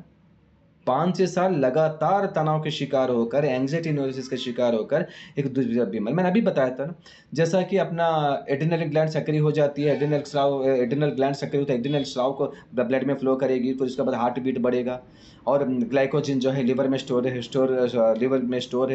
है ग्लाइकोजन के रूप में, वो फिर तुरंत शरीर में अपना लिवर जो ग्लाइकोजन को आपको ग्लूकोज में कन्वर्ट करके ब्लड में फ्लो करवा दे, क्योंकि आपको ग्लूकोज लेवल बढ़ाना है। तो वो लगातार एंग्जाइटी चल रहा था, ग्लूकोज लेवल बढ़ी हुई है, ग्लाइकोजन स्टोर नहीं कर रहा था, लगातार रिलीज कर रही थी वो, लिवर भी ग्लाइकोजन को रिलीज कर रही थी, और यहाँ पर एंग्जाइटी का एड्रेनलिन भी चल रहा था। ये सारी चीज़ें डिफेंस मैकेनिज्म चलते चलते चलते वो बीमारी के शरीर की उसके आदि हो गया। उस शरीर का क्या बोलते उसका कार्य प्रणाली ही बदल गया, और उसका पैंक्रियाज वगैरह कमजोर होकर डायबिटीज का शिकार हो गया। समझ में आई बात? एक एंग्जाइटी, अनावश्यक भय व्यक्ति को कहाँ से कहाँ तक लेकर चली जाती है।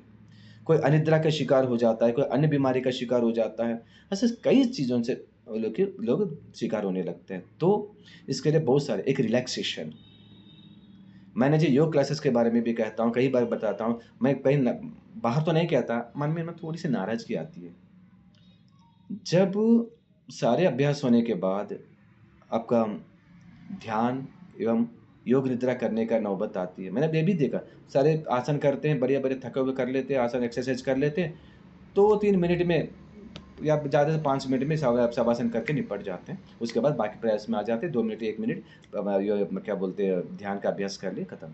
ये समझते कि मैं पूरी तरह योग कर रहे हैं, मात्र और मात्र एक औपचारिकता निभा रहे हैं, योग की उस लेवल पे गहराई से प्रैक्टिस नहीं हो रहा है, इसीलिए बीमारियां ठीक नहीं हो पाती। योग निद्रा 20 मिनट से लेकर आधे घंटे का होता है एक व्यक्ति के लिए। ध्यान भी 20 मिनट से आधा घंटे जो करता है वही ध्यान का लाभ पाने के लिए सक्षम होता है। एक अलग ही हमारी अल्फा लेवल पे पहुंच जाते हैं, क्योंकि शरीर को और मन को रिलैक्स करना है, शरीर की समस्त गतिविधियों को सामान्य करना है।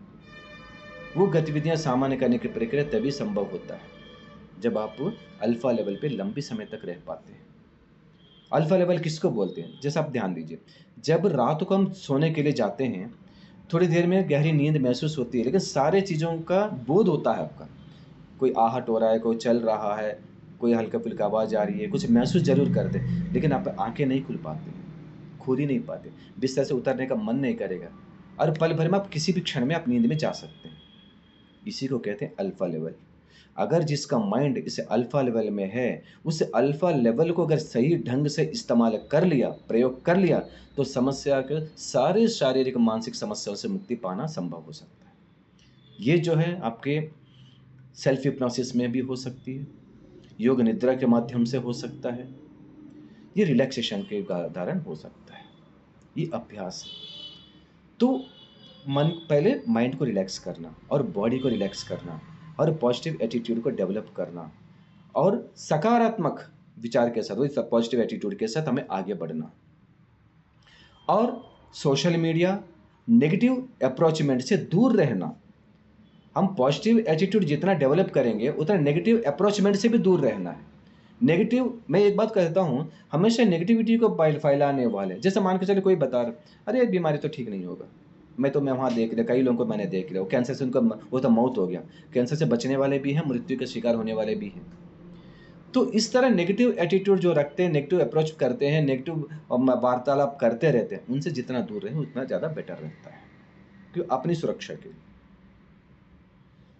मैं ये नहीं कह रहा हूँ उनसे आप सारे संबंध ही तोड़ लें, लेकिन जितना कम हो सके उतना कम बैठे। ऐसे नेगेटिविटी का सामने आती है, उसका कहीं ना कहीं अपने सब्जेक्ट को डाइवर्ट कर ले। आप जो भी हो एंग्जाइटी न्यूरोसिस के शिकार है, पर ये मन बना ले, नेगेटिविटी के संबंध कोई शब्द मेरे कभी सुनना ही नहीं है, ना पढ़ना है, ना कोई सर्च करना है। यदि मान के चले इन चीज़ों से पहला बच गया, आपको 20-30% ऐसे ही एंग्जाइटी दूर हो जाएगी।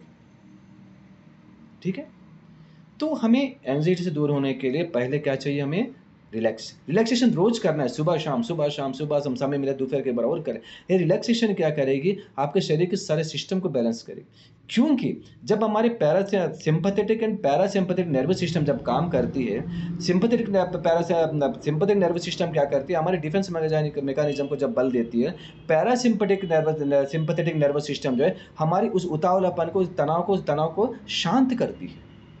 यहाँ पर क्या होती है एंग्जाइटी न्यूरोसिस में? ये पैरासिम्पैथेटिक नर्वस सिस्टम जो है वो धीमी हो जाती है, कमज़ोर लेवल पे काम करती है, जिस वजह से शरीर और मन जो शांत नहीं हो पाता। इसको हमें स्वयं प्रयास करके करना पड़ता है। और न्यूरोथेरेपी में कुछ पॉइंट्स ऐसे होते हैं जो एक्चुअली वो जब इसलिए बता नहीं, पर सिर्फ एक पॉइंट से नहीं होती है, वो सब मल्टीपल पॉइंट्स के साथ एक पैकेज बनती है। उसके अंतर्गत कुछ लक्षणों से, उस अंतर्गत हम लोग क्या करते हैं, वो एंग्जाइटी के लिए पूरा उसका मैं बताया ना, जैसा हमें क्या बोलते हैं, उसका रूट काज देखते हैं जब लाइन ऑफ ट्रीटमेंट डिसाइड करते हैं। पहले उसका एंग्जाइटी डेवलप क्यों हुआ है उसको समझना है, उसके संबंधित काउंसलिंग करना है, उस एंग्जाइटी का कारण क्या, बीमारी का कारण, उसके अंदर घबराहट बेचैनी को दूर करने के लिए, और इसके साथ साथ उसका डाइजेस्टिव सिस्टम को सुधारना है, और उसके साथ साथ उसका टारगेट पर हमें काम करना है। जैसा मैंने एक बात बता दूं, सिंपल सी बात, जो ब्रेन काम करती है, वो ब्रेन जितना भी केमिकल्स सिक्रिएट करती है, वो सारे केमिकल्स को जो है हमारी पिंडलियाँ भी सिक्रिएट करती है। कितने लोग जानते हैं इस विषय को? हमारे न्यूरोथेरेपिस्ट भाई भी 2-3 लोग हैं इसमें। क्या कि हमारी ब्रेन जितना केमिकल्स को रिलीज करती है, जो हैप्पी हार्मोन्स को, सेरोटोनिन है ना, एंडोर्फिन्स जैसा केमिकल हार्मोन्स को, मतलब हैप्पी हार्मोन्स को सिक्रिएट करती है, वही हैप्पी हार्मोन्स जो है हमारे कफ मसल्स भी रिलीज करते हैं। तो उस समय ब्रेन उतना विचारों के माध्यम से काम नहीं कर पा रहा, हम काफ मसल्स को भी उसके 2 पॉइंट्स होते हैं, ये पैकेज के साथ साथ उसको भी जोड़ के हमें उसमें कवर करते हैं, तब चलकर एंग्जाइटी या फिर डिप्रेशन धीरे धीरे कम होने लगती है। लेकिन क्या हम जिंदगी भर इसका इलाज करेंगे क्या? ज़िंदगी भर मेरा ग्राहक बन के रहेगा क्या?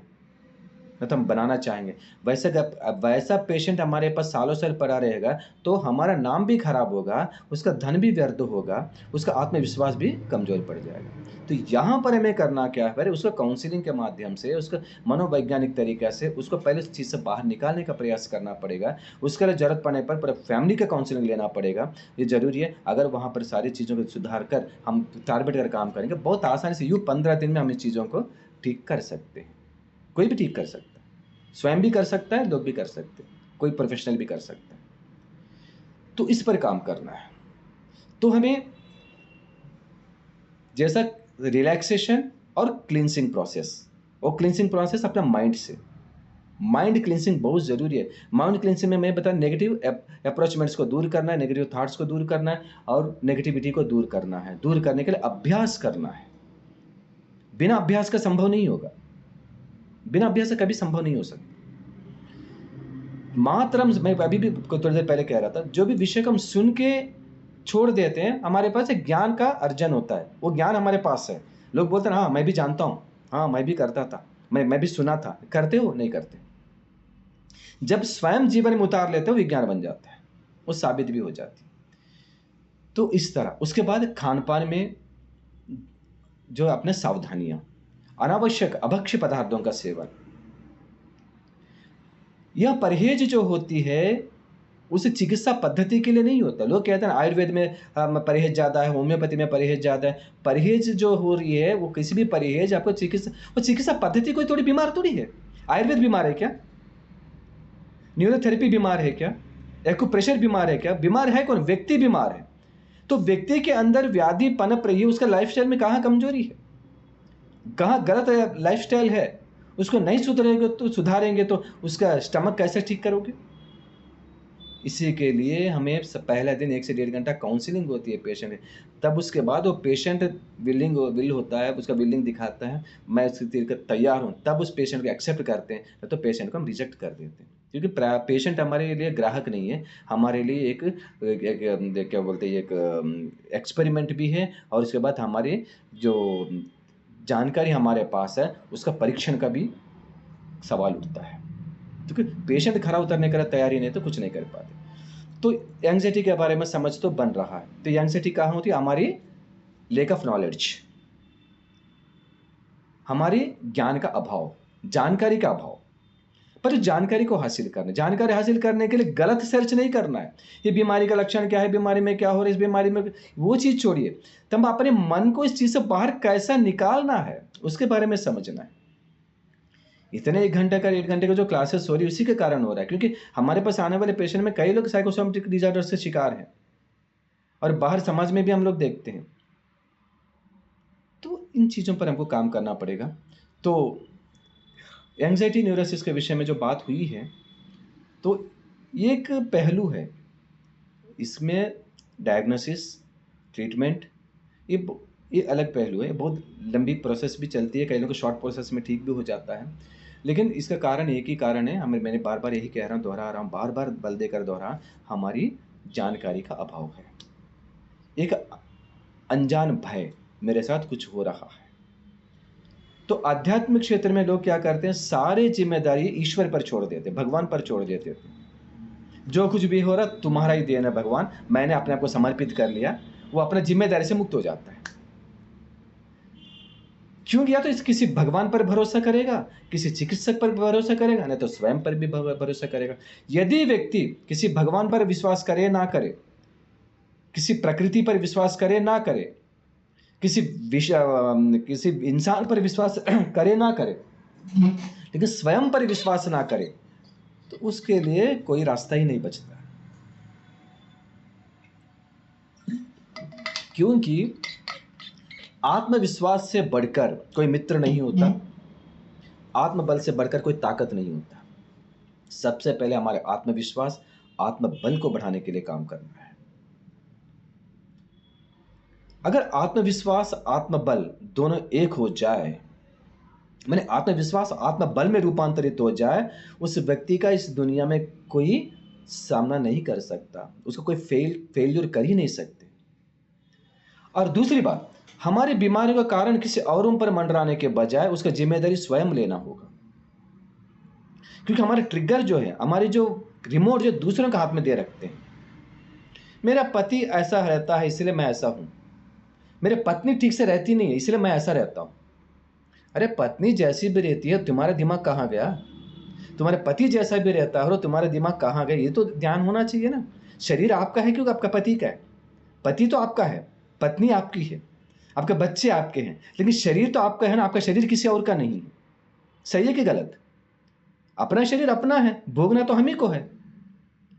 तो इस शरीर के प्रति हमको समझ बनाना है। तो इस शरीर को स्वस्थ रखने के लिए इन सारी चीज़ों का परहेज करना है। हमारे रिमोट दूसरों के व्यवहार पर निर्भर ना हो, दूसरों पर जैसा भी करे, जैसा उसका वो कर्मफल तो भोगेगा, जैसा कर्म करेगा वैसा फल तो भोगेगा। लेकिन उसके लिए अपने को ज़्यादा ध्यान नहीं देना है, हम अपने अंदर से कैसे खुश होना है, अपने भीतर से अपने आप को संतुष्ट कैसा करना है, इस पर फोकस करना है। मात्र सुख संतोष के बजाय हम आनंद की ओर कैसे अग्रसर हो, इस पर काम करना है। सुख सुविधाएं हमारे स्वास्थ्य नहीं दे पाएगी, आनंद नहीं दे पाएगी। आज सुख आज रहेगा, कल नहीं रहेगा। मैंने 6-6 लाख 7-7 लाख बिस्तर पर बेड पर सोने वालों को मैं जानता हूं, लेकिन एक रोटी नहीं पचा पाते। वो कहाँ सुख है? वो एक शारीरिक सुख था, लेकिन आत्मिक सुख तो खत्म है ही नहीं। आत्मिक सुख तो है ही नहीं। उसका आत्मा घोषित हो रही है, उसका आत्मा दुखी है, उसका आत्मा पीड़ित है। तो आत्मा संतुष्ट रहे, शरीर भी संतुष्ट रहे। क्योंकि इसके लिए मैं यही बात कर रहा हूं, जब हम आत्मा के अनुरूप चल पड़े, प्रकृति के अनुरूप चले, प्रकृति के नियमों का पालन करें, आत्मा की संदेश को समझे, आत्मा के संदेश का पालन करें, तो हमें ना तो बीमार हो सकते हैं, ना तो किसी समस्या का सामना करने की नौबत आ सकती है। ठीक है? तो एंजाइटी न्यूरोसिस कोई बड़ी बीमारी नहीं है, कोई घातक बीमारी बिल्कुल नहीं है, लेकिन बीमारियों का समूह का निर्माण करने वाला, कई बीमारियों का जन्म देने वाला एक छोटी सी जो है अज्ञानता या फिर जानकारी का अभाव मात्र है। इस छोटी सी चीज़ को अब समझ गए हैं, हम लोग समझ गए, हमारे जो भी ऐसा समस्या से पीड़ित व्यक्ति समझ गया। एंग्जाइटी बहुत ही छोटी सी समस्या है, छोटी सी समझ के साथ इसको बहुत आसानी से थोड़े से अभ्यास के साथ इसको दूर किया जा सकता है। स्वयं भी कर सकते हैं, स्वयं भी नहीं कर पाने के संदर्भ में किसी प्रोफेशनल्स के सहारे लेकर भी कर सकते हैं, लेकिन दृढ़ विश्वास के साथ आगे बढ़ सकते हैं। वो भी नॉर्मल जीवन यापन कर सकता है, सबकी तरह स्वस्थ जीवन बिता सकता है, कॉमन मैन से भी बेहतर जिंदगी बिता सकते हैं। क्योंकि इस तरह के समस्या से बाहर निकलने वाला व्यक्ति वो हजारों लोगों को प्रेरित करने के योग्य बन जाता है, क्योंकि वो व्यक्ति उस चीज को जूझ कर बाहर निकल गया। उसके बाद वो व्यक्ति ऐसी स्थिति से बाहर निकला है, वो व्यक्ति दोबारा उस स्थिति में डिग नहीं सकता, बल्कि दूसरों को प्रेरित कर सकता है, दूसरों को तैयार कर सकता है। एंग्जाइटी न्यूरोसिस का शिकार हुए व्यक्ति अगर उस बीमारी से बाहर निकल जाता है, उस समाज के लिए बहुत बड़ा प्रेरणा बन जाता है। ऐसे समस्याओं से पीड़ित व्यक्तियों के लिए बहुत बड़ा प्रेरणा का स्रोत बन जाता है। तो यहाँ से हमको बाहर निकल सकते हैं। ठीक है, ठीक है। अगर अभी इतना ही मेरी ओर से, और आपके अंदर किसी भी प्रकार का प्रश्न है तो जरूर इस पर अपन 10-15 मिनट अपन डिस्कशन कर सकते हैं। चलिए, कोई प्रश्न है आपके पास, किसी के पास कोई समस्या? प्रज्ञा बहन, ओम बहन बताइए। भैया, जैसे मतलब ऐसे कोई बात को ऐसे मैं सोचती तो नहीं हूँ, पर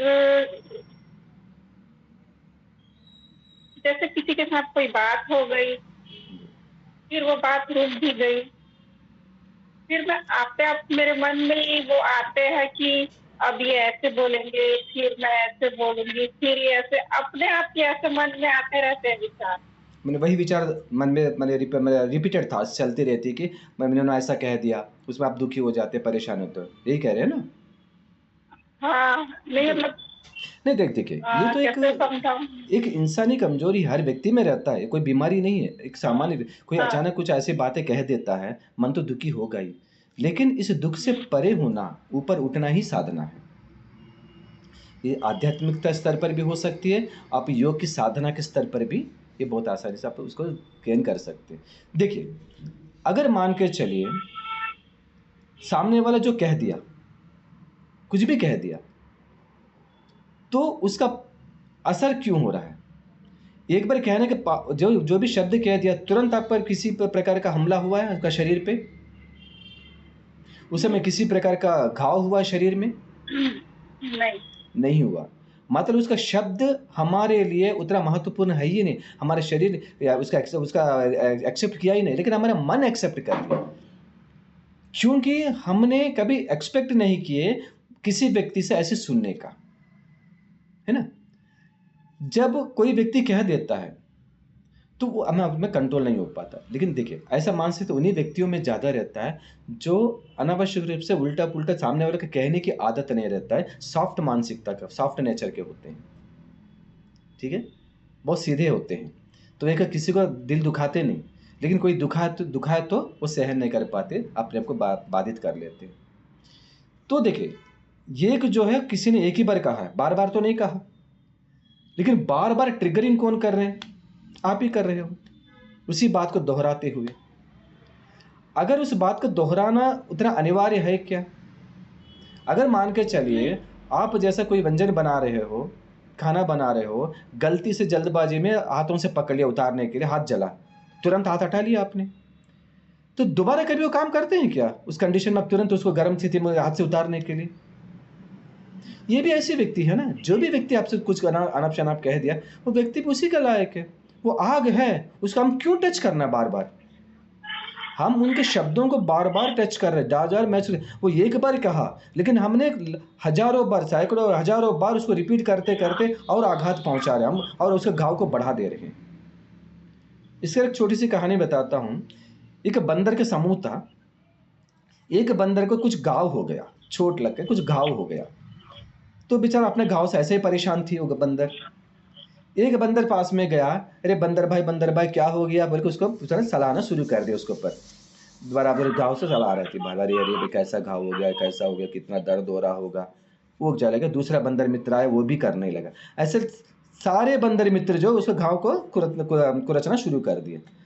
वो बंदर बेचारे क्या हुए, वो घाव इतना बड़ा हो गया, वो घाव लाइलाज हो गया, बंदर बेचारे मर चुकी है।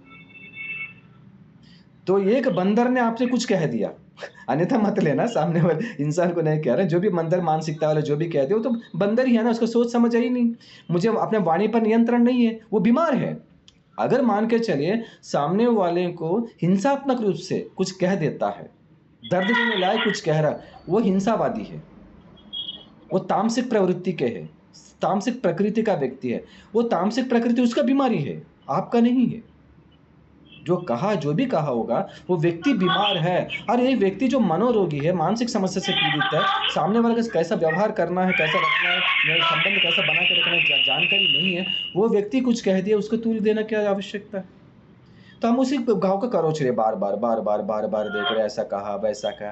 तो बात कहा, वो गया, लेकिन उस बात को बार-बार कुचलने के कारण ये घाव बढ़ते-बढ़ते आपको आघात कर रही है, आपको बीमार बनाएगी।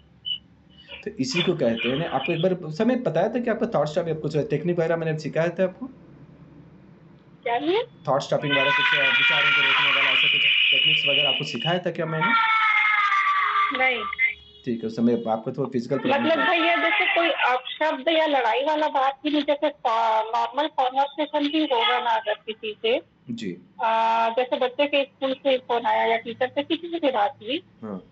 तो फिर वो बात हो जाने के बाद भी वो कन्वर्सेशन आपके आप मन में होते रहता है, चलते रहता है, ऐसा होता है। नहीं, वही ओवर थिंकिंग है ना, हम एक ही विषय में अटक रहे हैं आप एक ही विषय में अटक रहे हैं। हमारी ज़िंदगी में वही एक ही विषय हमारी ज़िंदगी नहीं है ना। इसका ऑडियो बहुत ज़्यादा डिस्टर्ब कर रहा है। देखिए, एक ही विषय आपकी ज़िंदगी नहीं है, उसे आगे बढ़ना है। देखिए, परिवर्तन हमारे जीवन का सिद्धांत है। हमारा जीवन, प्रकृति सब कुछ परिवर्तनशील है। कोई भी चीज़, कोई भी व्यक्ति किसी के लिए, हमारे माता-पिता हमारे लिए रुकते हैं क्या? एक दिन तो विदा होते ही हैं। हम रुक जाते हैं, हमारे बच्चों से काफ़ी प्यार है, लेकिन अमर हो जाते हैं क्या? परिवर्तन है ये। जीवन में परिवर्तन का तो हमें एक्सेप्ट करना ही पड़ेगा। जब जो भी चीज़ें हो रही है, उससे आपको भी परिवर्तित करना पड़ेगा। वो चीज़ को इग्नोर करने की, यानी उस विचारों को दोहराने के बाद, इसलिए हम जैसे ध्यान का अभ्यास, मैंने अभी ध्यान के विषय में बता रहा था। 20 मिनट, आधा घंटा ध्यान करना, आधा घंटा में क्या बोलते हैं आपका योग निद्रा करना या सेल्फ हिप्नोसिस सीख के किसी प्रशिक्षित लोगों के पास सेल्फ हिप्नोसिस प्रैक्टिस करना और दिमाग में होने वाले विचारों की तरंगों को रोकना या फिर उसको निकालना।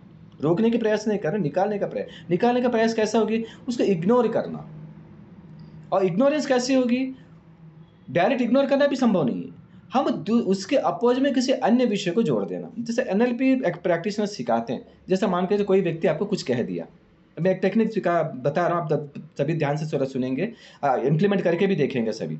जैसा किसी घटना को लेकर आपके अंदर तनाव है, वो बार बार रिपीट होकर परेशान कर रहे हैं, तब एक विजुअलाइजेशन करिए। विजुअलाइजेशन कैसा है? जो व्यक्ति आपको कहा है उस व्यक्ति का चेहरा आपको याद होगा, उस समय उसका माने भाव भंगिमा कब याद रहेगी, चेहरे का फेस, उस फेस को याद करिएगा। और इसके बाद पल भर के लिए आप एक काम और करना है, थोड़ी देर उसको देखेंगे, वो जैसा जो भी कह दे रहा है आपको, शब्दों को सुनेंगे, अनुभव करेंगे, आपको एक्सपीरियंस करना भी जरूरी है। उसके बाद दूसरा पिक्चर क्या देखेंगे? वो व्यक्ति का ऑडियो बंद कर एक ऑडियो सुनेंगे, एक ऑडियो देखेंगे, एक चार्ली चैपलिन किसी का कॉमेडी ऑडियो देखेंगे, ऑडियो सुनेंगे और वीडियो भी देखेंगे। इसमें वीडियो जो है नेगेटिव वीडियो है, उसमें पॉजिटिव वीडियो है, जैसे कॉमेडी का है, ठीक है। उसके बाद आपको क्या करना है? उस कॉमेडी सीन का म्यूजिक को, इस ऑडियो को इस वीडियो के साथ जोड़ दीजिए। तीसरा पिक्चर विजुअलाइज करें।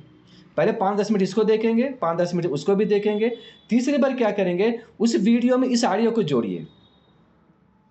तब वो क्या होगा? उस व्यक्ति के प्रति क्रोध, द्वेष के जगह आपको हंसी आना शुरू हो जाएगी, क्योंकि उसके शब्द आप नहीं सुन रहे।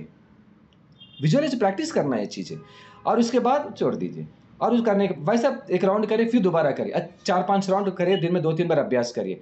धीरे धीरे उस व्यक्ति का जो भाव जो है, जो एक्सप्रेशन जो थी, उसका इफेक्ट, उसके क्या बोलते हैं, उसका प्रभाव जो आपका शरीर पर पड़ रहा, आपका मन पर पड़ रहा, उसका प्रभाव धीरे धीरे आपका मन उससे बाहर निकलना शुरू हो जाएगी। ये प्रैक्टिकल चीज़ें हैं।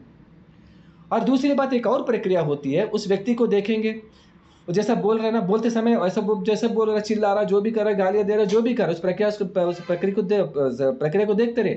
ऑडियो बंद कर दीजिए।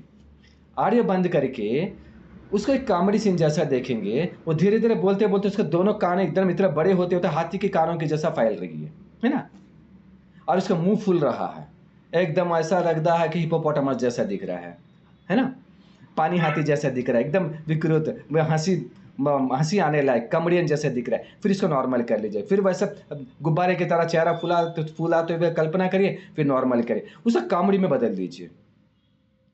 ठीक है, जो सीरियस सीन है उसे कॉमेडी सीन में परिवर्तित कर दीजिएगा। तब क्या होगा? ऐसा 2-3 बार अभ्यास करोगे ना, धीरे धीरे सीन तो वही है, उसका प्रभाव में परिवर्तन होगा। उस प्रभाव में जो आपको नेगेटिव प्रभाव ज़्यादा दे रहा है, क्योंकि उसे दुख दे रहा है, आपको दुख की जगह आपको हंसना शुरू हो जाएगी। उसके बाद उस व्यक्ति को एंजॉय करना शुरू हो जाए। उसके बाद जैसा एक व्यक्ति का ऐसी आदत रहती है, बार बार बोलने की आदत रहती है, उसको ऑडियो से भी धीरे धीरे प्रैक्टिकली भी दूर होते चले जाइए। वो जैसा बोल रहा है उसको एक कॉमेडियन जैसा देखना शुरू कर, अपने मन में, सामने मत बोलिए, बस झगड़ा हो जाएगी, है ना, लड़ बैठेंगे आपसे। उनको कुछ मत करना, या एज ए कॉमेडियन उनका दर्शन करें। तो उनका ऑडियो को इग्नोर करना, इग्नोर मतलब उसे एकदम नज़रअंदाज करना शुरू कर ले, तो ऑटोमेटिकली आपके अंदर आपका माइंड उसके विरुद्ध तैयार होगी। मैं ये नहीं कह रहा, वो सिचुएशन तो है, वो दर्द भरा सिचुएशन हो सकती है, लेकिन उस दर्द का प्रभाव हमारे शरीर पर जो पड़ रहा, आपका शरीर को जो नुकसान कर रहा है, उस चीज़ से बहुत सरलता से बाहर निकल सकते हैं। ये एनएलपी के न्यूरो लिंग्विस्टिक प्रोग्राम के अंदर लोग करवाते हैं, बहुत बेहतरीन तरीके से, बहुत सारे हजारों टेक्निक्स है अपने मन पर पड़ने वाले प्रभावों से बाहर निकालने के लिए। बहुत आसानी से निकल सकता है। आप कोशिश करिए, नहीं होगा तो फिर अपना वीकली 1 सीटिंग मैं लूँगा आपसे। वीकली 1 सीटिंग में कम से कम मेरे पास आइए, एक हफ्ता को प्रैक्टिस आपको मैं दे दूँगा, होमवर्क दे दूँगा, फिर घर में प्रैक्टिस करिए। उसके बाद आइए, क्यों परिवर्तन नहीं होगा मैं देखता हूँ। मैं बैठा हूँ ना यहाँ पर, चिंता क्यों करते हैं? आपका भैया तो बैठा है, क्यों चिंता है आपको, है ना? तो बहुत आसानी से इसका बाहर निकल सकते हैं। ठीक है, बहुत बहुत धन्यवाद। हाँ बोलिए बोलिए बोलिए ज्योति जी। अभी आपने जो प्रैक्टिकल बताया था ना, बड़ा समूह हो गया, बड़े कान हो गए, वो भी एक महिला, मैं भी एक महिला हूँ, और उनके साथ जो हो रहा है वो मेरे साथ भी होता है। लेकिन मैं योगा से जुड़ी हूँ थोड़ी सी, 28 साल बाद अब थोड़ी सी बाहर निकल रही हूँ। मैंने कल्पना कर ली, मुझे इतना आनंद आया कि बस मत पूछो। और उसी समय प्रज्ञा, हाँ अभी कल्पना की मैंने, जब आप समझा रहे थे, और उसी समय मैंने प्रज्ञा दीदी का चेहरा देखा, मुस्कुराहट उनकी, और उनके प्यारे प्यारे दांत दिखे। मैंने सोचो एक इतना सा एक 2 मिनट का आपका मोटिवेट करना प्रज्ञा दीदी के चेहरे पर हंसी ले आया और मुझे वहां ले गया, तो कितना आनंद आएगा, मतलब अकल्पनीय आनंद आएगा यदि उस थेरेपी में हम अगर अपने आप को ढालेंगे तो। बिल्कुल क्योंकि बिल्कुल। ये चीज महिलाओं के साथ ज्यादा होती है। बहुत होता है बहन, बहुत लोगों के साथ ही होती है। ये चीज़ हम लोग देखते भी है चीज़ों को, प्रैक्टिकली घर घर में हो रहा है, परिवार परिवार में हो रहा है, हर समाज में हो रहा है। तो हमें बेसिकली मैं लास्ट वीक भी मैंने बताया था, हम काम जो करना है 99% लोग जो चलते हैं वहाँ उन लोगों के साथ उन लोगों के हिसाब से नहीं करना है, हमें 1% लोगों के हिसाब से करना है। हमें वो 1% में हम स्वयं को शामिल करना है, कुछ डिफरेंट वे पे काम करना है। भीड़ के साथ भीड़ हमारी भेड़ चाल नहीं चलना है, हमें डिफरेंट वे पे चलते हुए इन समस्याओं को बहुत साधारण तरीके से, बहुत सरलता से दूर कर सकते हैं। मैंने बताया ना, कई योग शिक्षक परेशान है, कई अपना समाज सेवी इन चीज़ों से परेशान है, समाज में होने वाली तब अपना बाहर देखना समस्याओं को मन में बहुत ज़्यादा रिपीट करते करते परेशान होते रहते हैं। ये तो प्रैक्टिकल काफ़ी, आप जैसे प्रैक्टिकल हो तब देखिए प्रज्ञा बहन का जो चेहरा है, उनका मुस्कान जो है वो ऐसे ही आपको रिलैक्स कर देगी, कोई शक नहीं है, क्योंकि एकदम रिलैक्स रहती भी हो, लेकिन कभी कभी हो जाता है लेकिन चीज़ें जो नहीं है भैया, आप बोल रहे थे तो इमेजिन मैं भी कर रही थी, इसलिए मुझे हंसी आ रही थी। वैसे वो यही तो आनंद है ना। अगर सामने देखिए, स्वामी परम पूज्य स्वामी जी स्वामी रामदेव जी महाराज हमारे गुरुवर जो कहते हैं, मैं गाली प्रूफ हूँ बोलते थे, आज भी बोलते हैं। लोग जितना भी गाली में सुनता ही नहीं। लोगों व्यक्ति कहाँ से कहाँ पहुँच गए, उनका आलोचना करने वाले, उल्टा पुल्टा बोलने वाले जहाँ का वहीं धरे के धरे पड़े रहे। तो ये चीज़ होता है, देखिए जिसके अंदर हुनर है, और दूसरी बात, जो पेड़ फल देता है उसी पेड़ पर तो पत्थर पड़ते हैं। यदि लोग आपकी आलोचना कर रहे हैं, लोग आपका पीठ के पीछे कुछ बोल रहे हैं, समझ लेना आपसे वो इंसान काफ़ी कमज़ोर है, काफ़ी कोसों दूर है आपकी क्षमता से, आपके प्रभाव से, और आपके प्रभाव से वो जल रहा है, वो परेशान हो रहा है। उसका परेशानी जो है, उसका जो क्या बोलते हैं, टेंशन जो है इस शब्दों के रूप में, अपशब्दों के रूप में निकल रहा है। तो बीमार कौन है, आप है कि वो है? तो वो हेडेक उनके पर छोड़ दीजिए ना, उनके सिर दर्द आप क्यों लेते हैं? बीमार वो है, वो इलाज अपना करवाए, ना करवाए तो जिंदगी भर भोगे। लेकिन हम क्यों बीमार पड़े? जो घर के हो, बाहर के हो, समाज के हो, कहीं का भी हो, कोई भी इंसान हमें कोई भी अगर दर्द दे रहा है, वो इंसान जो है हमारे लिए उतना महत्वपूर्ण नहीं रह जाता। लेकिन संबंध कभी भी तोड़ना भी नहीं, संबंध तोड़ने का पक्ष में मैं नहीं रहता। लेकिन ठीक है, व्यक्ति गलत नहीं होता, व्यक्तित्व गलत होता है। वो व्यक्तित्व का पीछे उनका परवरिश, उनका बैकग्राउंड, उनकी फ्रेंड सर्किल, उनकी डेली हैबिट्स, उनकी लाइफस्टाइल, बहुत सारी चीज़ें कारण होती है। किस तरह के लोगों के साथ उठना बैठना है, उस तरह। देखिए, गाली गलौज करने वाले व्यक्ति सज्जनों के सामने बैठ सकता है क्या? बहुत ही परहेज से, वो बोल ही नहीं सकता, मुंह खुलता ही नहीं, उसका ताला पड़ जाता है, क्योंकि जो मुंह खोलेगा कौन से गंदगी निकल जाएगी, उसको डर रहता है। ठीक है, एक शराब पीने वाला व्यक्ति 4 योगियों के बीच में बैठ सकता है? वो शान से कह सकता है मैं शराब पीता हूं, आप भी पी लो? कह नहीं सकता। चोरी छुपी 4 दीवारों के बीच में पिएगा, अपने जैसे व्यक्तियों के साथ मिलकर पिएगा, समाज में खुलकर मैदान में बैठ कर फिर खुली आपके बाजार में नहीं पी सकता, उसको पता है वो गलत है। यदि एक योगी चौराहा पर भी योग करके दिखा सकता है, वो साहस कर सकता है, खुले मंच पर कर सकता है, खुले आम ललकार कर बोल सकता है, क्योंकि वो गलत नहीं है। और वैसा बोलने वाले व्यक्ति के साथ सैकड़ों हजारों लोग तादाद में उसके साथ जुड़ जाते हैं। पर ये कहा, जो आलोचना करने वाले, जो मनोरोगी होते हैं, ये असामाजिक तत्व होते हैं, जो अपने नैतिक मूल्यों से गिरा हुआ व्यक्ति है, तो वो आपसे दूर रहेंगे, उनसे क्यों हम चिंता करना है? तो ये चीज, आई एम द परफेक्ट, हमारे अंदर वो विचार होना चाहिए, मैं सही हूं। लेकिन ये जरूरी है, हम गलत हो तो भी हम गलत को सही साबित करने के लिए दूसरों पर चढ़ावा कर रहे हैं, ये गलत है, ये नहीं होना चाहिए। लेकिन यदि हम सही है तो किसी भी सूरत में अपने आप को मानसिक स्तर पर झुकाने की आवश्यकता नहीं है। हम अपने आप को प्रेरित करना है, मैं सही चल रहा हूँ, तभी आलोचना हो रही है तो कोई दिक्कत नहीं है। उस आलोचक भी हमारे लिए एनर्जी बनते हैं ना। आपके अंदर चैलेंज होना चाहिए। जो भी व्यक्ति आलोचना कर दे, कुछ कह दिया, तो उसके सामने और 4 कदम ऊपर उठकर दिखाने का चैलेंज हमारे अंदर होना चाहिए। तब व्यक्ति वही जवाब है। जो व्यक्ति आपसे जलता है, जो व्यक्ति आपसे नाराज होता है, जो व्यक्ति आपसे चिढ़ता है, उन व्यक्तियों के लिए वही समाधान होगा जो आपकी सफलता। आप जितना सफलता की सीढ़ियाँ चढ़ते रहोगे, वो आलोचना का शिकार होते होते उतना स्तर नीचे उतरता जाएगा, आप ऊपर चढ़ते रहोगे। या आपको व्यक्तिगत, पारिवारिक और सामाजिक जीवन में शिखर तक पहुंचना बहुत आसान हो जाता है, तभी अपने प्रतिभा, अपनी सामर्थ्य पर वह विश्वास करके हम आगे बढ़ते हैं। तो हमारे रिमोट दूसरे के हाथ में नहीं देना, ये वैसा रहेगा तो मैं ऐसा रहूँगा, ये ऐसा बोलेगा तो मैं खुश रहूँगा। कभी काम निकालने के लिए भी खुश कर देते लोग, पीठ पीछे बोलते हैं, सामने बोलते बहुत अच्छा भैया, इतना बढ़िया, उतना बढ़िया, इतना बड़े, पीछे में बोलते अरे पर घटिया यार, दिमाग खराब कर दिया। तो वो किस काम का है?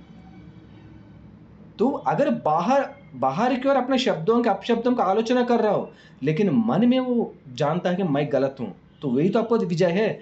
नैतिक रूप से वो उसका पराजय, वो हार चुका है नैतिक रूप से, वो अंदर से जान रहा है, उसका आत्मा आवाज दे रही है।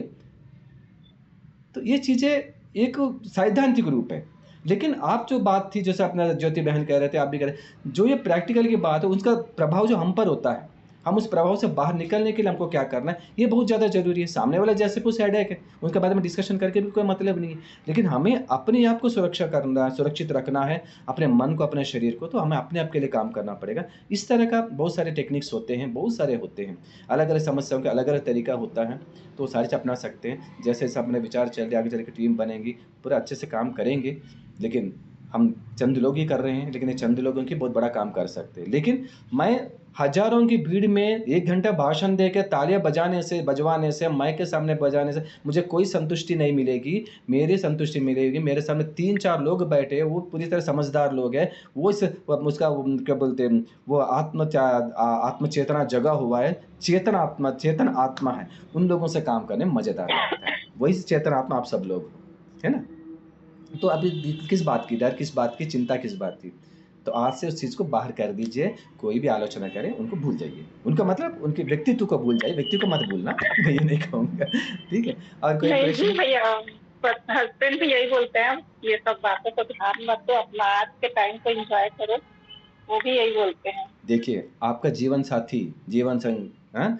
और आपके हस्बैंड, माता-पिता आधा उम्र तक, आधा जीवन तक हमारे साथ रहते हैं, और आधा जीवन या तो पति-पत्नी एक-दूसरे का साथ देते हैं, कई बच्चे भी साथ दे ना दें, पति-पत्नी मरते दम तक साथ रहता है। इस रिश्ते के महत्व को हमको समझना होगा। ये चीज़ आपके दोनों के बीच में, उस समय भी आपके ट्रीटमेंट कराते समय भी मैंने आपके मुँह से काफ़ी सुना, मैं एक बार उनसे मिलना भी चाहूँगा कभी भी, लेकिन मैं तो बहुत बहुत अच्छा लग रहा है। ऐसा पति मिलना आपका भी सौभाग्य की बात है। किसी जन्म का पुण्य फल ही है ऐसा पति जो आपको प्रेरणा देते हैं, सारी चीज़ें समझाते हैं, और अगर पॉजिटिव एटीट्यूड आपके अंदर बढ़ाते हैं, हाँ, आपको कोई कमजोरी महसूस होता है तुरंत उसका कवर कर, मतलब उसका दूर करने का प्रयास करते हैं। हाँ, तो आपके पास सारे अस्त्र शस्त्र आपके पास है, डर किस बात की? कोई अनजान व्यक्ति कुछ कह दिया, उसको इग्नोर कर दीजिए, उस चीज़ों को ध्यान मत देना। आप अपना खुशहाल जिंदगी बिताने की कोशिश करें। आपका पति विशेष रूप से आपको समझ रहा है, और आपके पति का साथ आपके पास साथ है, और इस दुनिया में कोई साथ रहे ना रहे कोई मतलब नहीं है, सिंपल सी बात है। आपका जीवन साथी है ना? ठीक है बहन? जी धन्यवाद भैया। बहुत अच्छी बात है, कोई चिंता की बात ही नहीं है। और कोई, किसी का कोई प्रश्न वगैरह कुछ है?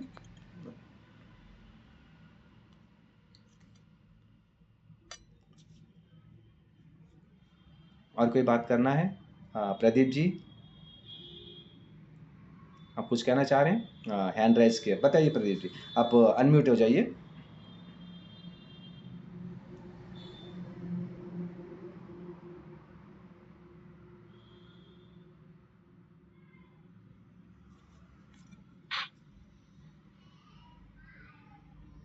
बताइए।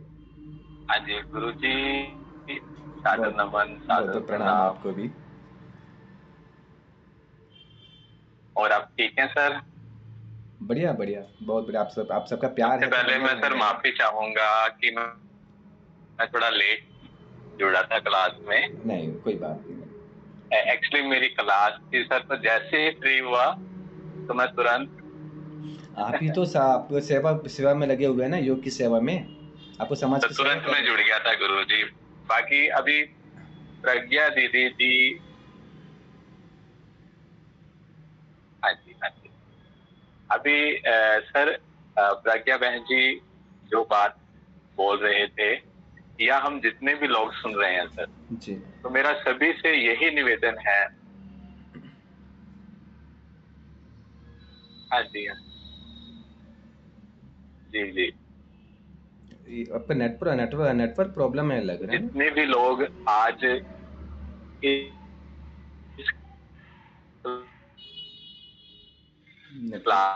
नेटवर्क इशू है। क्लास में है, जैसे अभी प्रज्ञा दीदी कुछ कह रहे थे।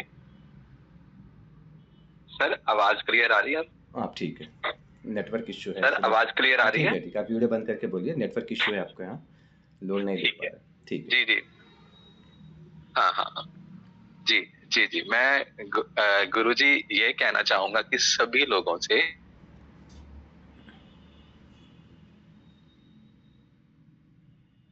जैसे प्रज्ञा दीदी जी अभी बोल रहे थे, शायद आपके सिस्टर है मेरा, उनको दिल खोल कर पूरे विश्वास से ये कहना चाहता हूँ कि वो आपको भाई के साथ अपना गुरु भी बना ले। बिना गुरु के हमारे जीवन में, हमारे जो कहते एक लक्ष्य में ना, हमें सफलता नहीं मिल सकती। जो लोग आपके जितने नजदीक हैं, मैं जरूर यही कहूंगा कि आपसे फिजिकली 2 मिनट का, 5 मिनट का, 10 मिनट का समय निकालें और कहीं ना कहीं जो भी ज्ञान है उसको आत्मसात करें। बस मैं इतना ही कहूंगा। और आपके साथ जुड़ना ये मेरा सौभाग्य है। नहीं, आप सबके साथ जुड़ना मेरा भी सौभाग्य है प्रदीप जी। वैसा नहीं है, हम सभी एक साथ हैं, है ना, एक परिवार है हम सब लोग, है? तो सर ये तो ये अपना लेना, गूगल छोड़ गुरु को ध्याओ और सारी संतुष्टि पाओ। यानी अगर गूगल को छोड़ दो, मतलब छोड़ना नहीं, जहाँ जरूरी हो वहां, लेकिन यदि गुरु है ना तो समाधान बहुत, मतलब जीवन बहुत सरल हो जाता है, समस्याओं का समाधान सही मिल जाता है। ऐसा मेरा ओपिनियन है। बिल्कुल क्या है कि बिल्कुल बिल्कुल बिल्कुल, गुरु का होना एक सौभाग्य है, एक जीवन है। बस मैं यही कहूंगा, यही। नहीं देखिए, अच्छे लोग हमारे। सर ये एंजाइटी के लिए कोई ऐसा पॉइंट यानी एक फार्मूला होता है इसका, तो एक पॉइंट आप नॉर्मल यूज कर सकते हैं। जैसा स्टर्नम एरिया जो होती है ना, जब ऐसे घबराहट बेचैनी होती है, अपने जैसा चेस्ट के निप्पल्स के दोनों बीच का सेंटर पॉइंट जो होती है, यहाँ पर अंगूठे से थोड़ा सा ऐसे प्रेस करके ऐसे 6 सेकंड्स के लिए दबाएंगे। 1 2 3 4 5 6, फिर रिलीज कर लिए, फिर प्रेस किए, 6 सेकंड रोके, फिर छोड़ दिए। ये तो फिजिकली थोड़ा सपोर्ट ही करेगी, लेकिन सबसे पहले सर फिर से बताइए ना एक बार, मेरे को भी बहुत ज्यादा होता है। अभी पॉइंट बता दो ना सर, इसका नाम अपने न्यूरो में नाम क्या है इसका? ये जो आपकी जगह स्टर्नम एरिया है ना, अभी जैसा दो निप्पल्स के सेंटर एरिया जो है, ये यहाँ पर ऐसे अंगूठे से दबाएंगे, हल्का सा माइल्ड प्रेशर देंगे 6 सेकंड्स के लिए। 1 2 3 4 5 6, फिर रिलीज कर लिए, फिर 6 सेकंड्स के लिए दबा के रखे, फिर रिलीज कर दिए। इसको 5-6 बार कर सकते हैं, तो एक इंस्टेंट रिजल्ट देता है। लेकिन यह ट्रिगरिंग कहाँ हो रहा है? हमारे मस्तिष्क से, हमारे माइंड से विशेष करके। उसके रिलैक्सेशन की बहुत ज़रूरी है। ये चीज़ तुरंत आपको राहत मिलेगी। दूसरी बात, मैक्सिमम दिन में हम डीप ब्रीथिंग एक्सरसाइज करना है। जैसे मान के चले, जब भी थोड़ा उतावलापन महसूस होती है, आंखें बंद कर लिए, गहरी श्वास ले लिए, श्वास छोड़ते हुए रिलैक्स। आप महसूस करें, सारे इमेजिनेशन करें, इमेजिन करें कि आपका पूरा शरीर रिलैक्स हो रही है। फिर गहरी श्वास लिए, श्वास बाहर छोड़ दिए। 1-1 2-2 मिनट का भी आप करते रहेंगे, काफ़ी उतावलापन में कमी आ जाती है। ब्लड स्ट्रीम में ऑक्सीजन लेवल बढ़ जाएगी। जैसे जैसे ऑक्सीजन लेवल बढ़ने लगती है, ऑटोमेटिकली आपका जो है एंग्जाइटी में काफ़ी कमी आने लग जाता है। ये तो छोटी छोटी बहुत सारी टेक्निक ऐसा है, लेकिन सबसे पहले रिलैक्सेशन। आप सुबह शाम रिलैक्सेशन की आदत बना ही डालिए। कम से कम 20 मिनट गिरी हुई हालत में, 20 से 25 में आधा घंटे तक जो है रिलैक्सेशन के करिए। डीप ब्रीथिंग एक्सरसाइज कर, ब्रीथ लेते रहिए, छोड़ते रहिए, लेते रहिए, छोड़ते रहिए, अपने आप को रिलैक्स होने का महसूस करिए। जैसे एक साथ श्वास लिए, श्वास बाहर छोड़ते हुए रिलैक्स, और इसके बाद 2-4 सेकंड महसूस करें। रिलैक्स कहना अलग विषय है, उस रिलैक्सेशन का महसूस करना आपके शरीर के अंदर। और महसूस करते समय आप विचार दोहराने की कोई ज़रूरत नहीं है, आपको मात्र का एहसास करना है।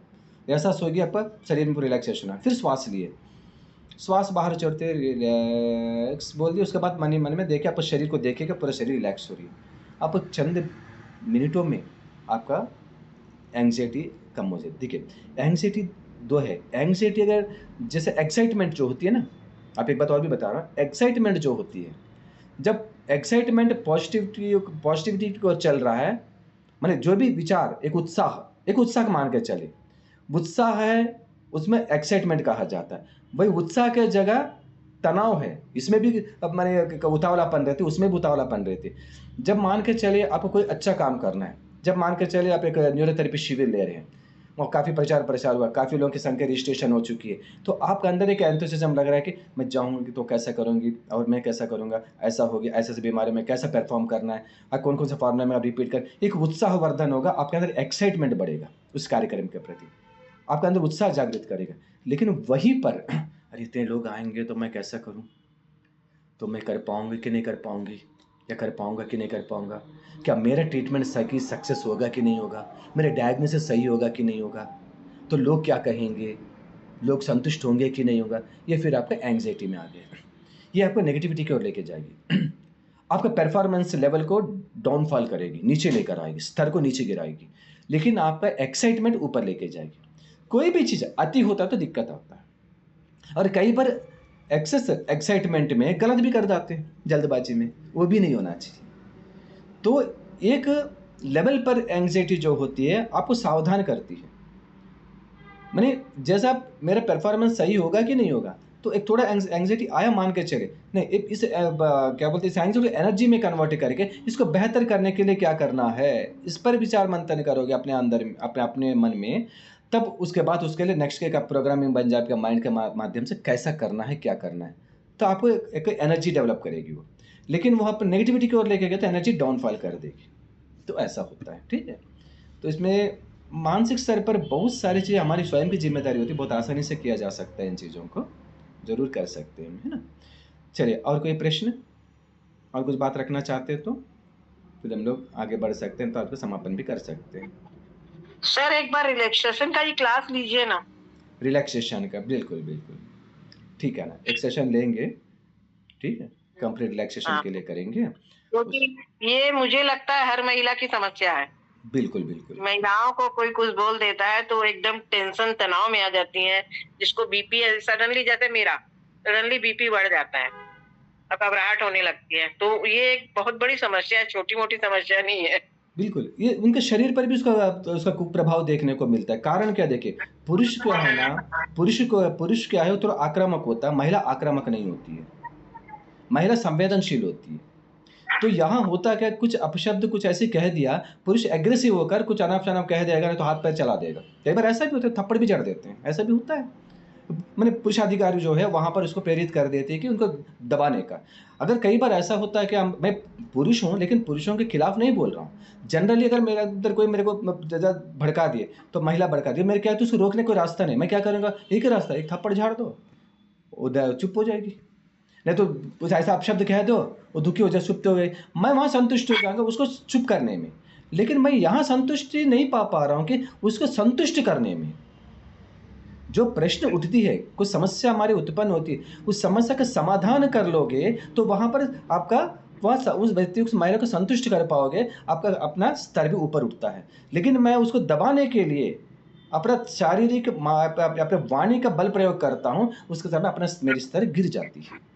लेकिन यहाँ होता है कि महिला जो होती है वो तुरंत एक्सप्रेस नहीं कर पाती है, वो अंदर अंदर घुटन महसूस करती है, अपने अंदर परेशान होती रहती है, वो उसका बीमारी के रूप में बाहर दिखता है, वो मन का दर्द शरीर के दर्द में रूप में दिखता है। मैं कई बार प्रत्यक्ष रूप से मैं देखता हूँ, थोड़ी बहुत परिवार में अनबन हुई, दूसरे दिन महिला का दर्द बढ़ जाएगी, सारे ट्रीटमेंट रिपीट हो जाते हैं, दुनिया भर के करो, दुनिया भर के करो, चिकित्सक भी परेशान, वो महिला भी परेशान, घर भी परेशान। ये छोटी सी विज्ञान के बारे में जानकारी के अभाव के कारण हो रहा है। बहुत सही बात है कि महिला विचार प्रधान होती है, पुरुष अपना वाणी प्रधान हो जाता है, तो प्रैक्टिकल उस समय महिलाएं क्या अपनी गलती खोजने लगती कि मैं तो गलत नहीं हूँ, लेकिन सामने वाला बोला तो क्या मैंने कभी ये गलती की थी, मंथन चालू हो जाता है और वो बीपी का रूप धारण कर लेता है। लेकिन देखिए, मंथन के कारण हमारे बीपी बढ़ना नहीं चाहिए, विचार अलग चीज है, तनाव अलग चीज़ है। अगर उसके विचार में, अगर आप जो कह रहे हैं ना वो तनाव में गुजर रहा है, वो तनाव की ओर अग्रसर हो रहा है, तभी वहाँ पर बीपी बढ़ता है। लेकिन वो आपका आत्मचिंतन की ओर बढ़ रहा है, अब मैं अपने महसूस से मैं संतुष्ट हूँ, वही समय, उसी समय अगर जितना भी माहौल बिगड़ा हुआ हो, लेकिन हमें अपना आत्मा का आवाज़ मिलती मैं सही हूँ, तो आत्मिक शांति तुरंत मिल जाती है आपको। आपका बीपी डेवलप नहीं करने देगी। लेकिन वो जो कहा है उस पर विचार मंथन करने के कारण अपना बीपी बढ़ता है, क्योंकि आत्मा, हमारी आत्मा जवाब देती है ना, मैं तो सही हूँ, 100% सही हूँ, मैं गलत नहीं था या गलत नहीं थी। जब ये समाधान हमें हो गया तो हमारी आत्मा तो सुकून पा लिया, तो मैं सही हूँ, सामने वाला गलत है, जस्टिफाई तो हो चुका है। लेकिन सामने वाला गलत है जो कहा है, उसका प्रभाव में हम जीते हैं, तब हम दुखी होंगे, फिर हमारी बीमारियां बढ़ेगी। तो हमें ये करना पड़ेगा, वहाँ कोई रास्ता भी नहीं बचता है, वो व्यक्ति बदलने वाला नहीं है, समझ लीजिए। आप अपने आप को बदल सकते हो, सामने वाले को बदल नहीं सकते। तो वहाँ पर ऐसी सिचुएशन से दूर होना पड़ेगा, वैसी सिचुएशन क्रिएट ना हो। लेकिन इन सारी चीज़ों के लिए थोड़ा समझदारी की ज़रूरत है, पढ़े लिखने से नहीं होता, मात्र इसमें होता है कि समझदारी हो। मैं ज़िंदगी को जो पढ़ लिया वही चीज़ों का समाधान कर सकता है, जब दोनों के बीच में संवाद हो, आत्मिक संवाद।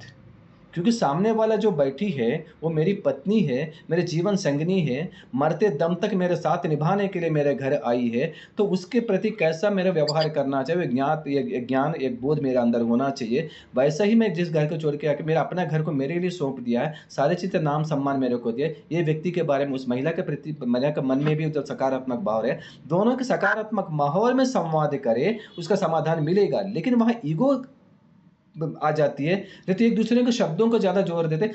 यहाँ पर होता है क्या ना, स्वयं को सही साबित करना, ये सर्वोपरि हो जाती है। अपनों का दिल जीतने के लिए हार मान लेना कोई गलत नहीं है मेरे हिसाब से, लेकिन दिल तो जीत सकते हैं। ये दिल जीतने की बात कई लोगों को समझ में भी नहीं आती। दिल जीतना क्या है, ये प्रश्न नहीं उठता। दिल जीतने का मतलब क्या है? आप जो भी हो, जैसा भी हो, आप उनके मन में एक भगवान का रूप ले लें, इस भगवान श्री रामचंद्र का रूप ले लें, भगवान श्री कृष्ण का रूप ले लें, वैसा दर्शन आपके प्रति हो गया तो आप और पुरुष का जीवन धन्य हो जाता है। उस महिला को अगर लक्ष्मी के रूप में व्यक्ति अपना दर्शन कर लेने की स्थिति पहुंच जाती है, तो महिला के जीवन भी धन्य हो जाती है। यही तो हम लोग बोलते दाम्पत्य जीवन का जो वो मधुरिमा जो है, मधुर अनुभव जो है, वो फील जो है, वो अनुभव ना कर पाना, सिर्फ यांत्रिक जीवन जीना ही इस समस्या का मूल कारण होता है। हर चीज़ को हम यांत्रिक रूप से लिया जाता है समाज में, जिस वजह से परिवार में समस्या हो रही है। तब इस चीज़ को समझना पड़ेगा। ये दोनों का संवाद बहुत जरूरी है। दोनों पे देखो, सकारात्मक माहौल में अगर संवाद नहीं होता, वो समस्या बढ़ती रहती है। तब व्यक्ति अपने आप को बचाने के लिए उन सिचुएशन से बचना पड़ेगा, वो एक रास्ता है। ठीक है, दोनों में परिवर्तन जरूरी है। सामने वाला नहीं, तो आप अपने आप को बदल सकते हैं, लेकिन दूसरों को बदलने की जिम्मेदारी आप कैसे ले सकते हैं? ये बड़ा समस्या होता है। सर मैं जा रही हूँ, मेरा फोन पूरा डिस्चार्ज हो गया है। ठीक है ना, ठीक है। और आज की बात बहुत अच्छी लगी सर। आप भी पानी पी लीजिए, कंटिन्यू। आप बहुत अच्छे से समझा रहे थे हमको। नहीं, बहुत ही अच्छी क्लास है, बहुत हम आभारी हैं आपके और धन्य हैं हम कि हमें आप जैसे इतने एक क्लास जैसी होती है, 1 घंटा हुआ बस चल रहे हैं, निस्वार्थ भाव से आप हमको कंटिन्यू इतने अच्छे से हर एक सब्जेक्ट को डिटेल से समझा रहे। सबसे बड़ी बात, तो हम आभारी हैं आपके। बहुत बहुत धन्यवाद आप सबको। तो आज हम आपके सत्रों के यहाँ समाप्त करते हैं। बहुत बहुत धन्यवाद भैया, बहुत ही ज्ञानवर्धक बातें बताई आपने। बहुत मजा आया, और ये तो हम लोग सौभाग्यशाली हैं जो आप हमें इतना समय दे रहे हैं, और आगे भी इसी के इच्छुक हैं। बिल्कुल बिल्कुल, सब साथ चलेंगे, साथ निभाएंगे, है ना। चलिए शांति पाठ कर लेते हैं। ओम सर्वे भवन्तु सुखिनः, सर्वे सन्तु निरामयाः, सर्वे भद्राणि पश्यन्तु, मा कश्चित् दुःखभाग् भवेत्। ओम द्यौ शान्तिः, अंतरिक्षगं शान्तिः, पृथिवी शान्तिः, रापः शान्तिः, औषधयः शान्तिः, वनस्पतयः शान्तिः, विश्वे देवाः शान्तिः, ब्रह्मा शान्तिः, सर्वगं शान्तिः, शान्तिरेव शान्तिः, सा मा शान्तिरेधि। ॐ